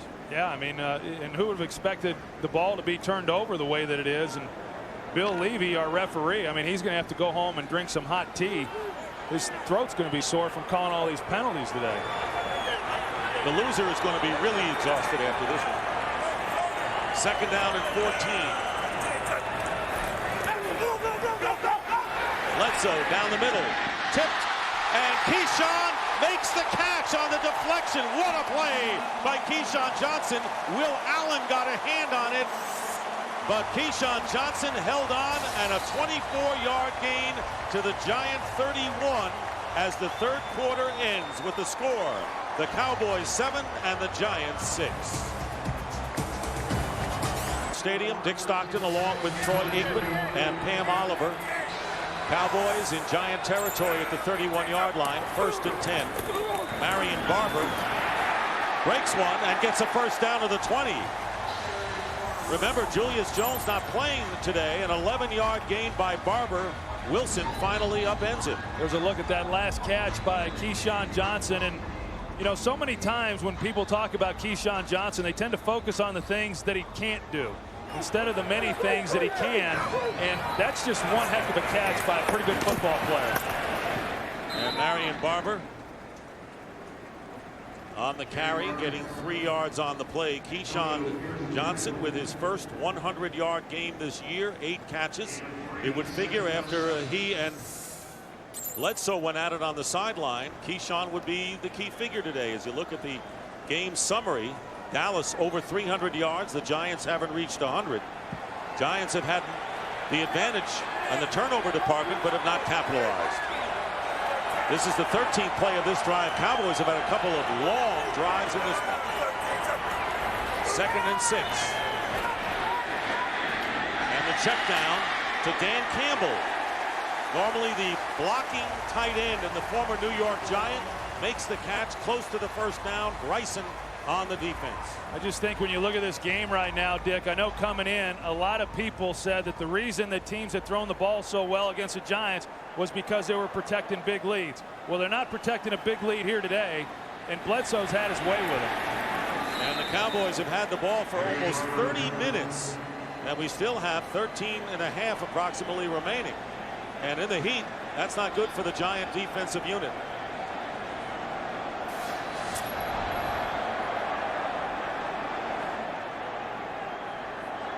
A measurement that the officials will come out with the sticks.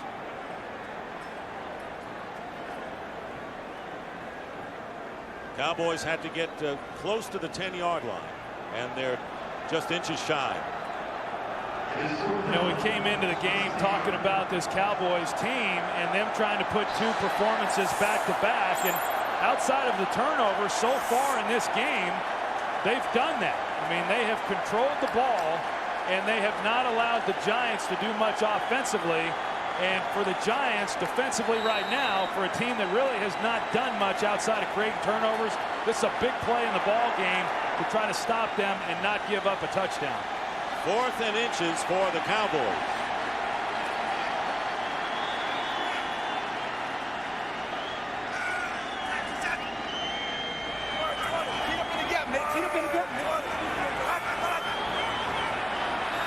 And the timeout called, and they got the play clock down to 1, and the field goal team's coming up. They try to draw the Giants offside. And after trying to get the Giants to jump off sides, the Cowboys call a timeout, and now Jose Cortez will try to field goal of 29 yards. And the kick is good, and the Cowboys have opened up a 10-6 lead. Very interesting, because if Dallas had gone for the jugular, gotten a touchdown, now they're saying, well, maybe they don't think the Giants will get a touchdown. Ponder at the 1-yard line. And Ponder runs into a defender and a teammate. Roy Williams crashing the party, and a 20-yard return. We talked a little bit earlier about how they need to get Jeremy Shockey more involved in this game plan, and as you're going to see, Dallas really isn't doing anything exotic in order to keep him from catching more balls. I mean, for the most part, they've got linebackers on him when he gets inside, and they're just covering him up pretty good. He's only got 1 reception so far in the game. He's had a couple more opportunities that he's not been able to bring in, but I've always felt that you got to get a guy like him who plays at such an emotional level.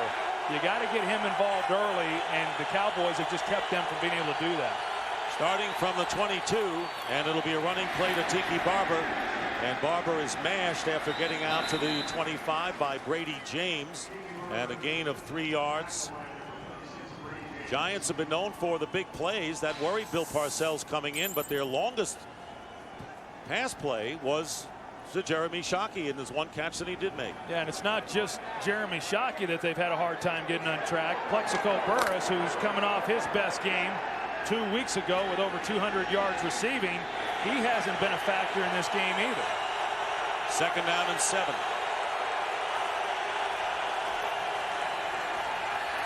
Manning back on the 15, surveying the field, and has a wide open Shockey. Jeremy Shockey beating the linebacker downfield. And Shockey is down close to the 15-yard line. It was Scott Fujita who is defending Shockey, who was beaten badly to the tune of 59 yards. Jeremy Shockey lines up on the left. He comes across the field. They run what's called a wheel route. You saw the linebacker there. He thought that Jeremy Shockey was going to stay in the flat. And because of protection, credit the offensive line. Watch Eli Manning. He started down the middle of the field, came back to Jeremy, who was probably his 3rd read in the progression. A big play at a big moment in the game. I said the longest play was 14 to Shockey, so I amend that. Flag down, and this is where penalties can really ruin a team when they get into the red zone, as the Giants. False start, number 82 offense. 5-yard penalty, 1st down. Shanko, the tight end, and before the next play, let's check in with James Brown for a game break. Hey, Dick, although Washington has hurt itself with 3 turnovers, take a look at Brunell. He's had a very good game. Rollout, drilling that one to Chris Cooley, an 11-yard strike.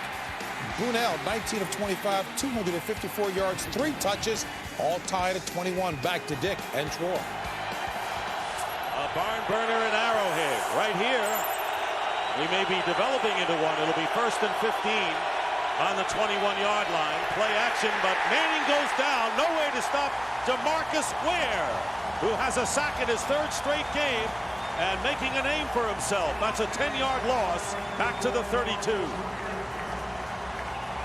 Well, DeMarcus Ware has just been very disruptive over the last several weeks. 4 sacks in 4 games, and he just goes right by Luke Pettigrew. And, you know, he gets such a good jump off the ball and anticipates the snap so well. In fact, sometimes he's often called for illegal procedure, but just does a terrific job of getting back there and harassing the quarterback. And the Cowboys needed a play like that with the Giants threatening. 2nd down and 25, back to the 31. Ware coming in again. Manning gets away, and Manning is going to run with it and gets to the 21-yard line. That was a heads-up play by Manning, who wasn't going to risk the interception. Brady James gets him from behind as Manning picks up 10. Well, and Jeremy Shockey again lines up at the right side, tight end, and runs down the middle. And you know, he had a chance. If Eli had not been under pressure, he's probably able to get that ball into Jeremy Shockey. Surprises me a little bit that Dallas wouldn't be more focused on him once the Giants get down here into the red zone. 0 for 8 on 3rd down conversions, but you know that if it's 15 yards, it's a lot tougher than if it's 2 or 3. Giants are on the 21 of the Cowboys, and Manning loses the ball, and the Cowboys have it, and it's Greg Ellis. And Ellis still on his feet. Tiki Barber and company will bring him down.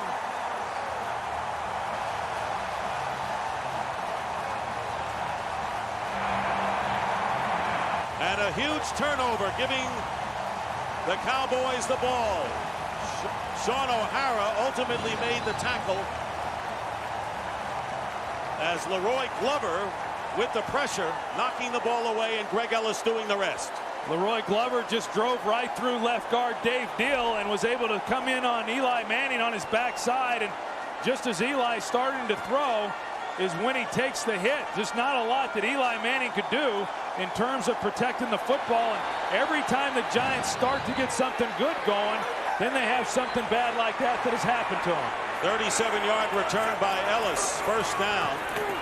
And the fake reverse, Anthony Thomas picking up about 2 yards on first down as we wind down to 9 minutes remaining in the fourth.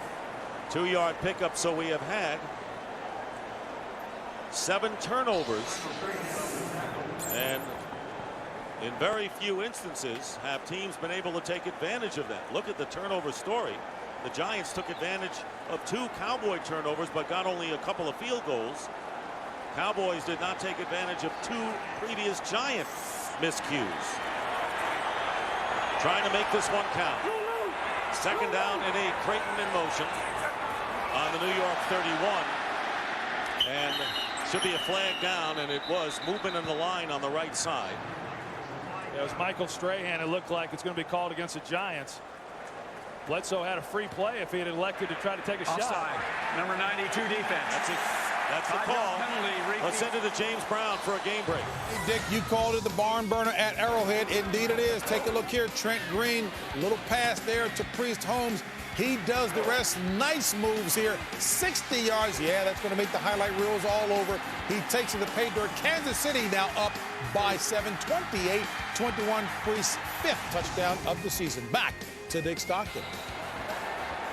All right, JB, and Trent Green having a ball against his former team. 2nd and 3. Strahan lining up, and the handoff to Marion Barber. Barber breaks a tackle, breaks 2, and gets a first down inside the Giant 20. 8-yard pickup for Marion Barber, seeing the most action he's seen all year long. Alexander, the free safety, missed him. And the Cowboys, with nearly 8 minutes to go, right now in command. You know, I think you got to give a little credit to Mike Zimmer, the defensive coordinator, and the job that he's done. I mean, going back to last week, playing an explosive offense in Philadelphia and completely shut them down. Now you've got a team like the Giants leading the league in scoring, and they've had the same performance here in this game this week. Anthony Thomas gets the call, and I'll tell you, the committee of running backs have worked very well for Sean Payton and Bill Parcells. 4-yard gain, 7.5 to go. And I would say that defense has been tremendous, Troy, because they did not allow an offensive touchdown last week and have not allowed a touchdown by the enemy offense so far today. Well, and I think when you consider, you know, what they wanted to do this year when they came into the season, going from a 4-3 to primarily a 3-4 defense, and Mike Zimmer never having coached that, and I just think he's done a terrific job here over the last 2 weeks. 2nd down and 6. Keep it on the ground to Thomas, and the Giants pursue well, and Kendrick Clancy leads the way, and Thomas is stopped for no gain. Well, and this is a big series right now for both the Dallas Cowboys and the Giants, because if the Giants can hold Dallas here to just settling for a field goal, it's still a 1-possession game. And even though the Giants really have not done very much offensively, as we've seen, one play and then you're knocking on the door, but at least they have an opportunity to score and then tie the ball game up if they can hold them here. And the Giant defense has been on the field a good deal. They've been there for 16-play and then a 15-play drive by the Cowboys. 3rd down and 6. Marion Barber back in there, but Bledsoe wants to throw it. It's caught. First down. Terry Glenn. And it's Glenn at the 7-yard line. And the Cowboys will move the sticks. See Terry Glenn, he's just running an underneath route. The Giants entered this game the worst defense in the National Football League, stopping people on 3rd downs, and they're going to be worse than they were coming into the game, giving up 67% in this one, and you just can't afford to allow receivers to run uncontested on 3rd downs and pick up first downs. It's happened throughout this game. It's happened throughout this season so far for this Giants defense. And it really was apparent, Troy, in the San Diego game. Mostly it was the running by LaDainian Tomlinson. But the Chargers exposed the Giant defensive problems. And Glenn now with 5 catches for 51 yards. It'll be 1st and goal for the Cowboys at the 8.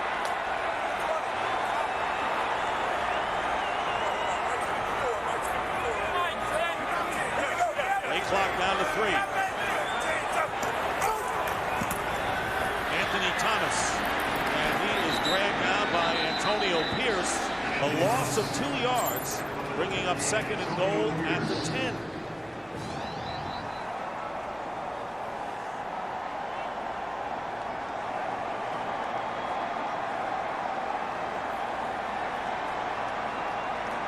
Running right into the middle linebacker who fought off the blockers. 2nd and goal. Very important series. Jeremy Shockey with the big gain earlier. Thought the Giants were in business. Right now, Tom Coughlin just looking for a stop. Bledsoe getting pressure, and the pass incomplete. Keyshawn Johnson on the bounce, and it was Kendrick Clancy who came storming in on Drew Bledsoe. Well, they're trying to do play action. It's hard to score when you have 1st and goal from around the 10-yard line, which is what's happened to Dallas. And so now on 2nd down, they try to go play action, and you see the hit there that Clancy puts on Drew Bledsoe, and it looked like he hit his head on the turf when he came down. He was a little slow getting up, but it's good defensive play. Now here we are again, another 3rd down, and the Giants have got to be able to stop him here if they're going to have a chance.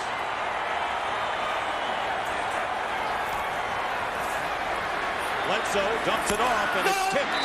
And it was William Josephs who tipped the ball, and Marion Barber was going to be the receiver on the screen pass. So 4th down coming in, and enter Jose Cortez. Well, it's hard to say good job when you allow an offense to go 60 yards each time they get the ball, but this was a good job on 3rd down, at least stopping them and at least forcing the Dallas Cowboys to settle for a field goal and giving your offense a chance anyway to go down and try to tie this game.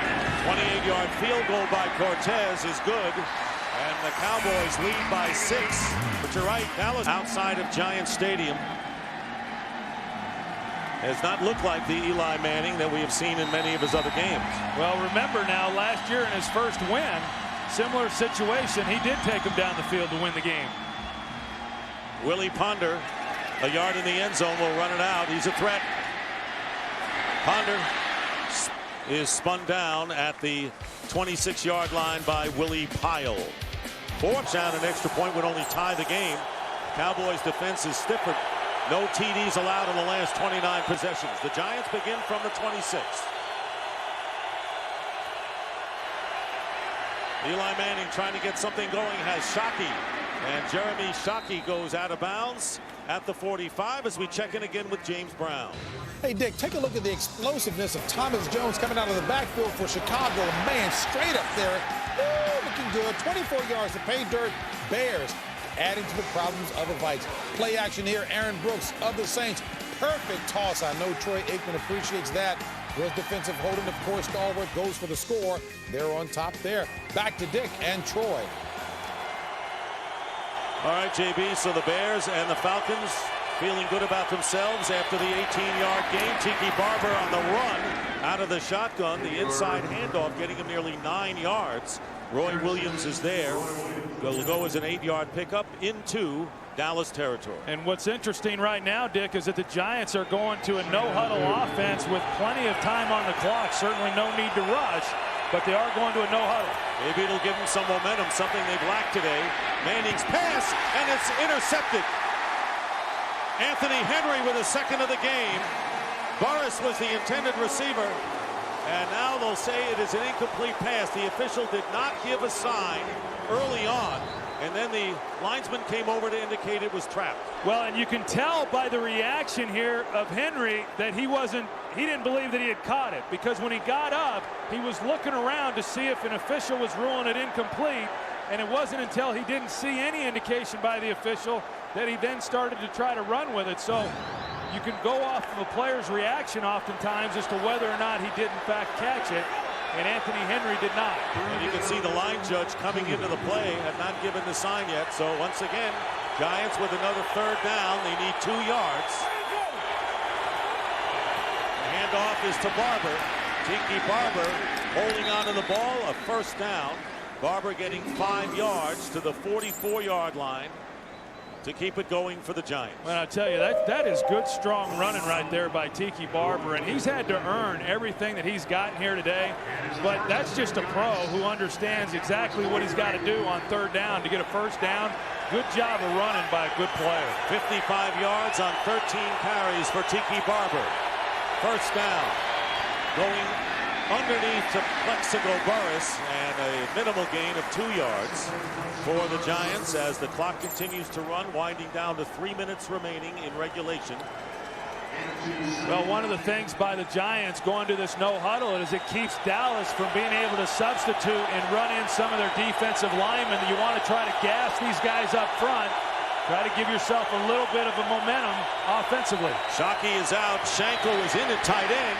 And the pass to Tim Carter.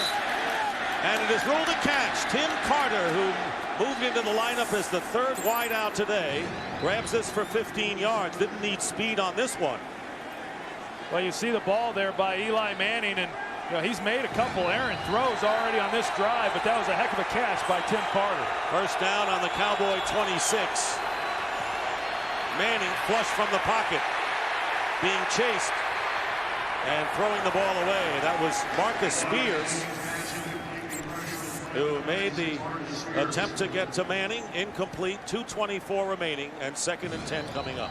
Eli Manning is watching Amani Toomer, but had he have worked to the outside to Burris, which is typically where you start when you're throwing a quick outside route, that's an easy completion, and he would have been able to pick up a little more yards after the catch because of the soft coverage on the outside. You show these defensive linemen up front, and I got to tell you, you can see it from here that they are worn down and not able to get the pressure on Eli that they were earlier in this ball game. Well, Shockey is back in there, and Tiki Barber to the right of Manning. Manning's throw, and Burris, the intended receiver, and well covered there by Aaron Glenn. 3rd down and 10 coming up. So Manning has had to hurry a lot today. Sacked 4 times, and the Cowboys defense has played another terrific game. But can they hold here? Well, this is a big 3rd down right here. The Giants have not been good on 3rd down today. They've only converted 1. But this is an important one. Of course, they are in 4-down territory. They need 10.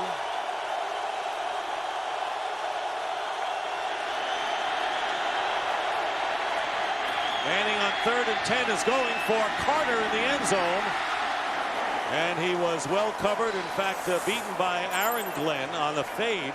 A favorite pattern by Eli Manning. Well, Tim Carter's got to run. This guy might be the fastest player on the field, and he is not getting by Glenn on the outside. And then to make things even worse, he doesn't even try to make an attempt on the ball.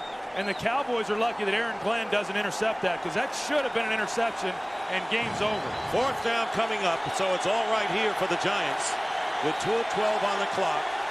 4th down and 10.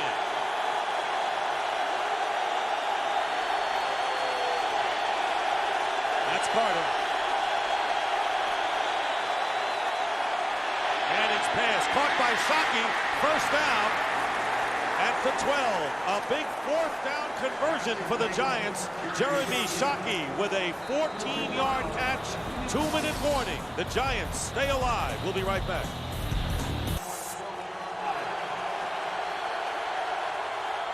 First down at the 12-yard line of the Cowboys. 2 minutes remaining.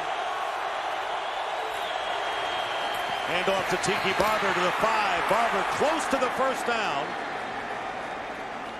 Barber had to get to the 2-yard line for the first down, and we have a clock stoppage with 1:50. Watch Tiki Barber here. The play's designed to go here, but he's very good at looking for the cutback lane, which is exactly what happens. He starts at front side. He sees the hole right there between Luke Pettigrew and Dave Deal, and he's able to hit it and pick up some big yards. And Brandon Jacobs, the 260-pound running back, the rookie from Southern Illinois, gets the call and fumbles at the 1-yard line. So the rookie from Southern Illinois, hard to stop, got the call, and Roy Williams came up and forced it. But why do you give him the ball, Dick? Why do you have Brandon Jacobs in the game with the game on the line? You give it to a rookie, Tiki Barber, who is one of the most veteran running backs in the National Football League. Sure, he's got a history of putting the ball on the ground, but he hasn't in quite some time. Brandon Jacobs has gotten labeled as a short yardage guy. You put him in here with the game on the line and he gets hit and the ball's on the ground. That's coaching. That's just not a good job of coaching when you put in a rookie with the game on the line and you don't let your best player, Tiki Barber, run it in. Roy Williams forced it. He recovered it, and Bill Parcells exults.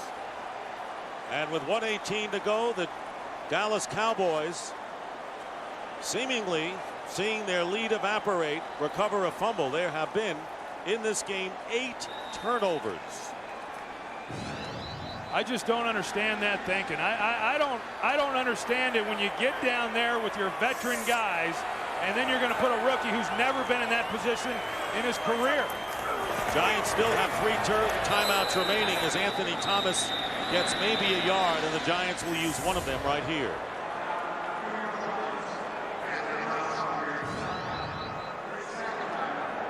You know, Brandon Jacobs, he's a big guy. He's 6'4". Yeah, he's 260, 265 pounds. But as you can see, he's not able to get his pad level down. And because of that, he takes some hits underneath his shoulder pads. And one of them was able to get on the ball. And that's why it came loose.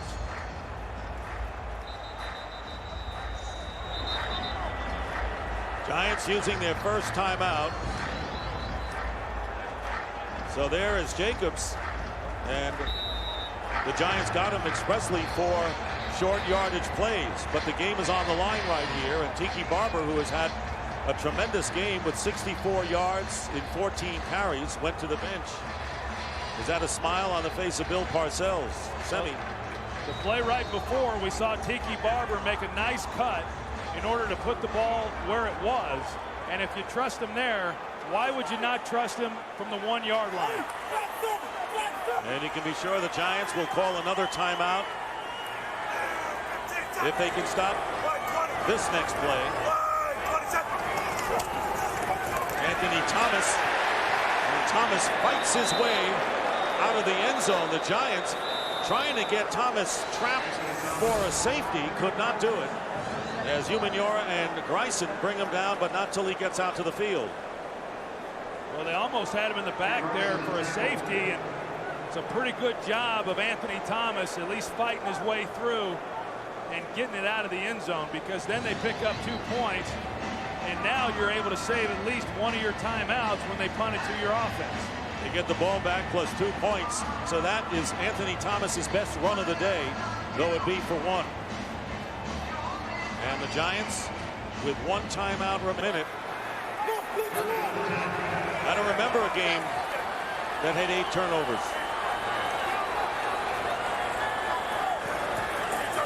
Third down, and on the design rollout and the pass thrown away. I'll tell you, Bledsoe got a big rush that time as the Giants came after him.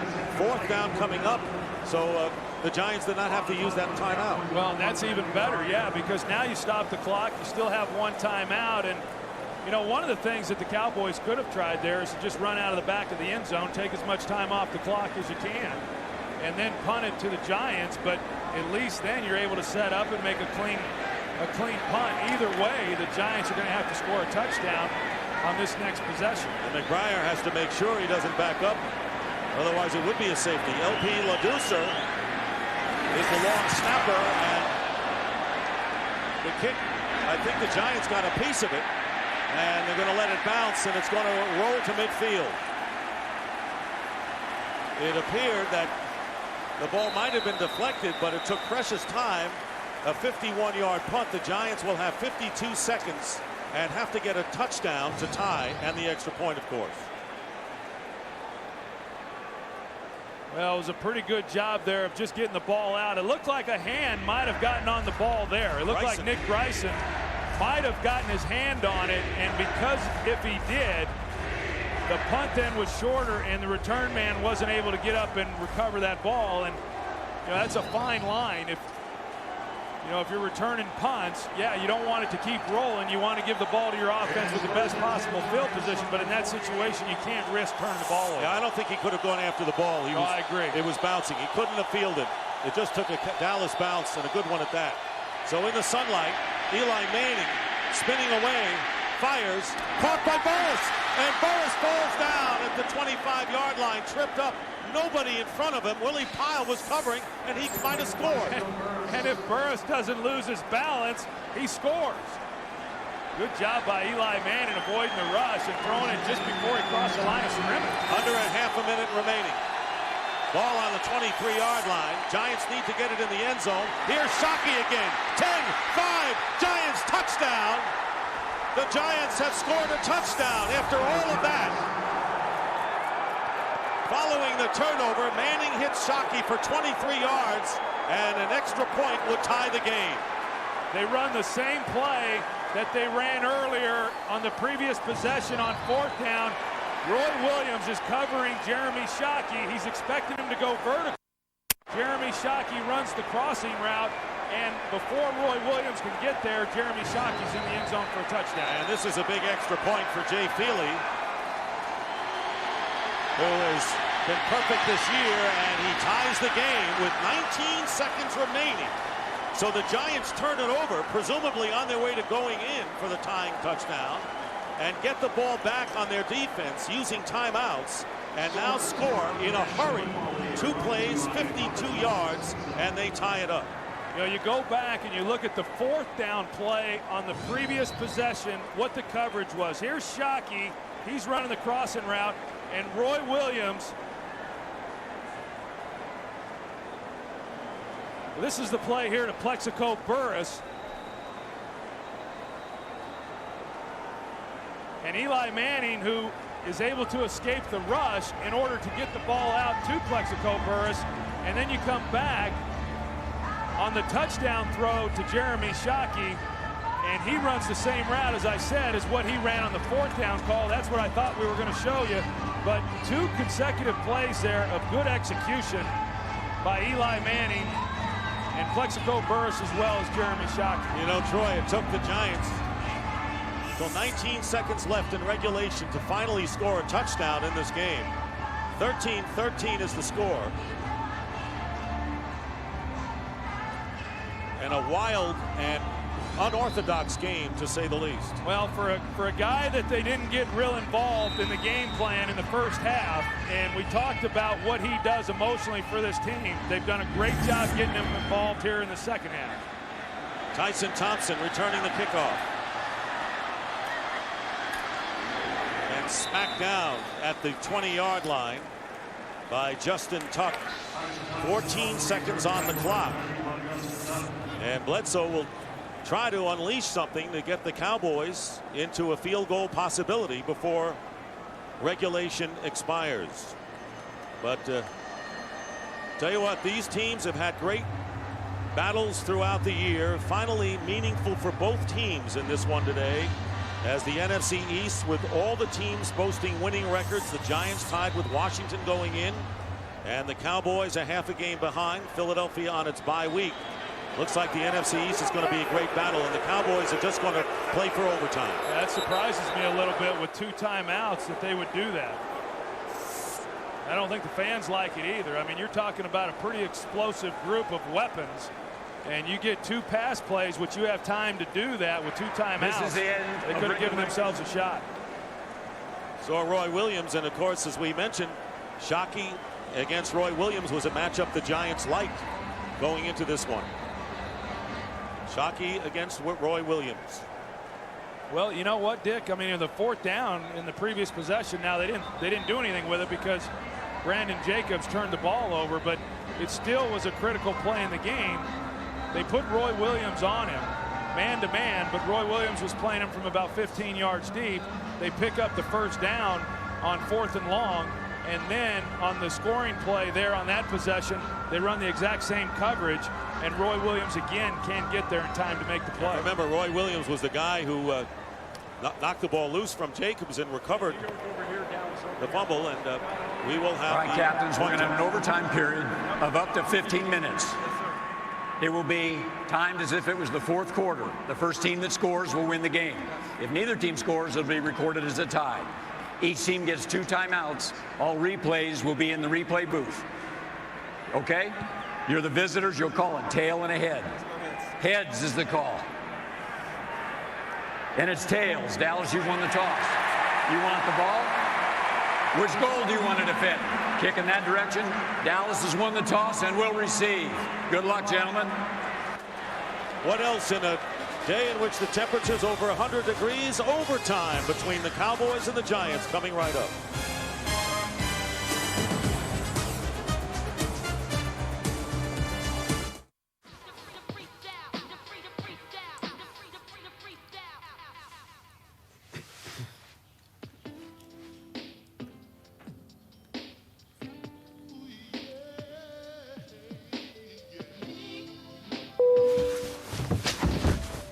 There's an exciting new sound in travel. Introducing Ding. Get exclusive low fares sent directly to your desktop. Deals that are available only for a limited time and only by downloading Ding at southwest.com.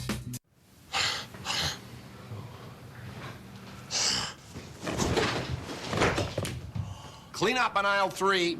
House is TV's unlikeliest new hero. Can't we just agree that you're incredibly annoying? He's medicine's most brilliant mind. Get the crash cart. He's having a cardiac arrest. And the hospital's toughest case. Are you being intentionally dense? Huh? House returns with all new episodes Tuesday, November 1st on Fox. Viewer discretion advised.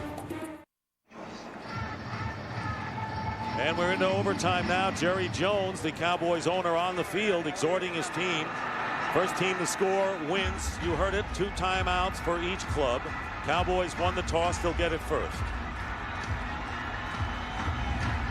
Well, I think you got to, if you're Tom Coughlin, you got to thank Eli Manning and Jeremy Shockey for getting him off the hook, for putting Brandon Jacobs in there on that short yardage run where he fumbled. If you started to tell the story of this game, nobody would believe it. Not sure I believe it. I've watched the whole thing. With the turnovers and all the weird plays and where the turnovers have occurred. But here we go. Tyson Thompson, a yard in the end zone. And he brings it out to approximately the 23-yard line. And let's take a look at the 2 plays that put us into overtime. Well, just a great athletic play right there by Eli Manning, and keeping the play alive and getting it up high to where Plexico could make the play. And, you know, Jeremy Shockey, Eli Manning getting some pressure, but Shockey just wide open. And, you know, the guy just loves to play, and that's part of what makes him such a great player. He's got some skills, but it's important to him, and the emotion that he brings to the game is what inspires the rest of these players. Thus, he got a 5-year extension on his contract this week, and showing why he's worth every penny of it. First down at the 23. Bledsoe's pass is caught close to the first down, and Deloche collided with Patrick Creighton, and both of them appear to be shaken up. Yeah, Patrick Creighton in a lot of pain. Not sure exactly what happened, but Curtis Deloche may have landed on the back of Patrick Creighton's legs. They both go up for the ball.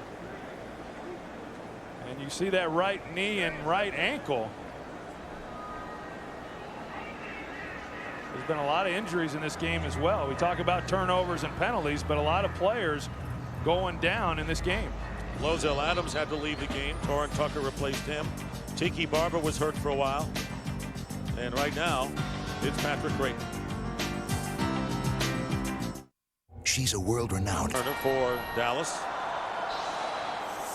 Terrence Copper will take his place, number 18. Marion Barber is the running back as the Cowboys spread it out with 3 wide receivers. First down on the 33. Design rollout, and the pass caught by Glenn. Gets away from a defender. It was Corey Webster, the rookie from LSU, who failed to make the tackle, and Glenn scampered for the first down to the 41, a gain of 13. Well, the one thing you got to do when Terry Glenn catches the ball, you've got to be able to wrap him up. Corey Webster, the rookie's unable to bring him to the ground, but great hustle by Carlos Emmons getting over to the sideline and knocking Terry Glenn out of bounds, because had he not have done that, Terry Glenn had a lot of room out in front of him. Webster, the Giants' second-round pick out of LSU. Glenn with 6 catches today for 64 yards. Bledsoe back again, has time, and there's Witten with the catch, and out of bounds, already in field goal range of the Dallas Cowboys to the Giant 28-yard line. That was a pickup of 25. Yeah, and you look at it, it's a little bit like what happened defensively for the Cowboys against Jeremy Shockey. I mean, Jason Witten just running down the middle of the field and towards the sideline, and Brent Alexander just loses sight of him, and there's nobody around him. And had Jason Witten have been able to catch the ball with room to get upfield, he might have been able to get a lot more yards too. First down on the 28.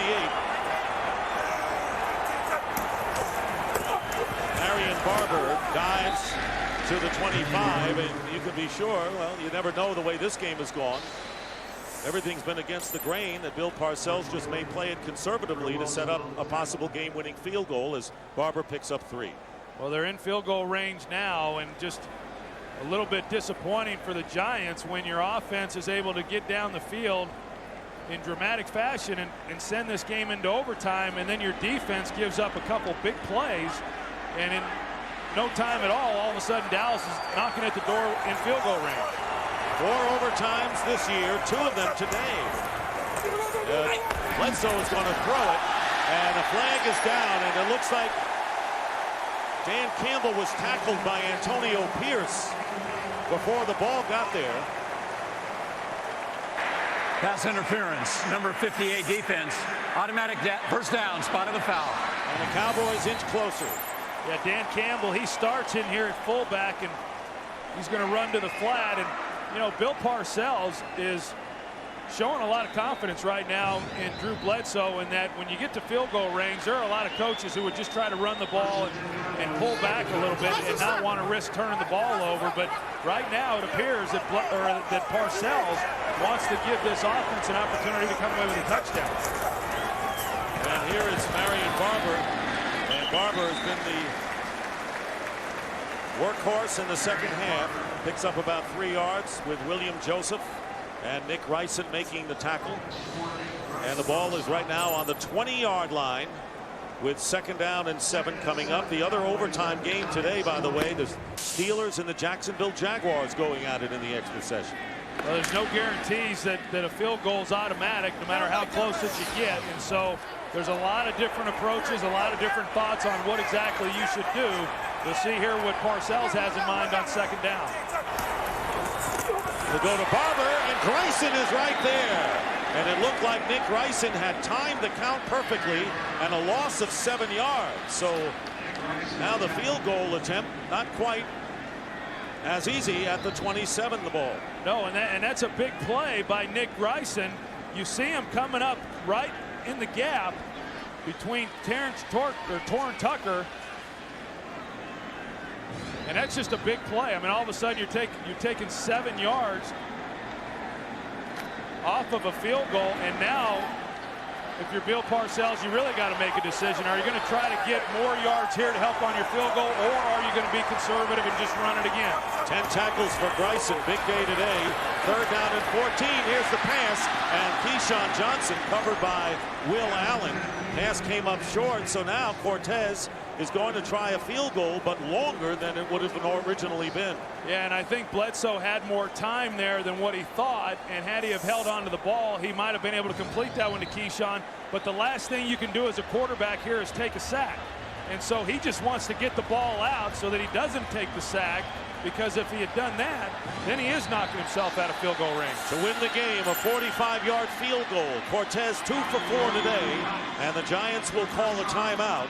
And Cortez, who has 4 career-winning field goals to his credit, trying to make it 5 right here.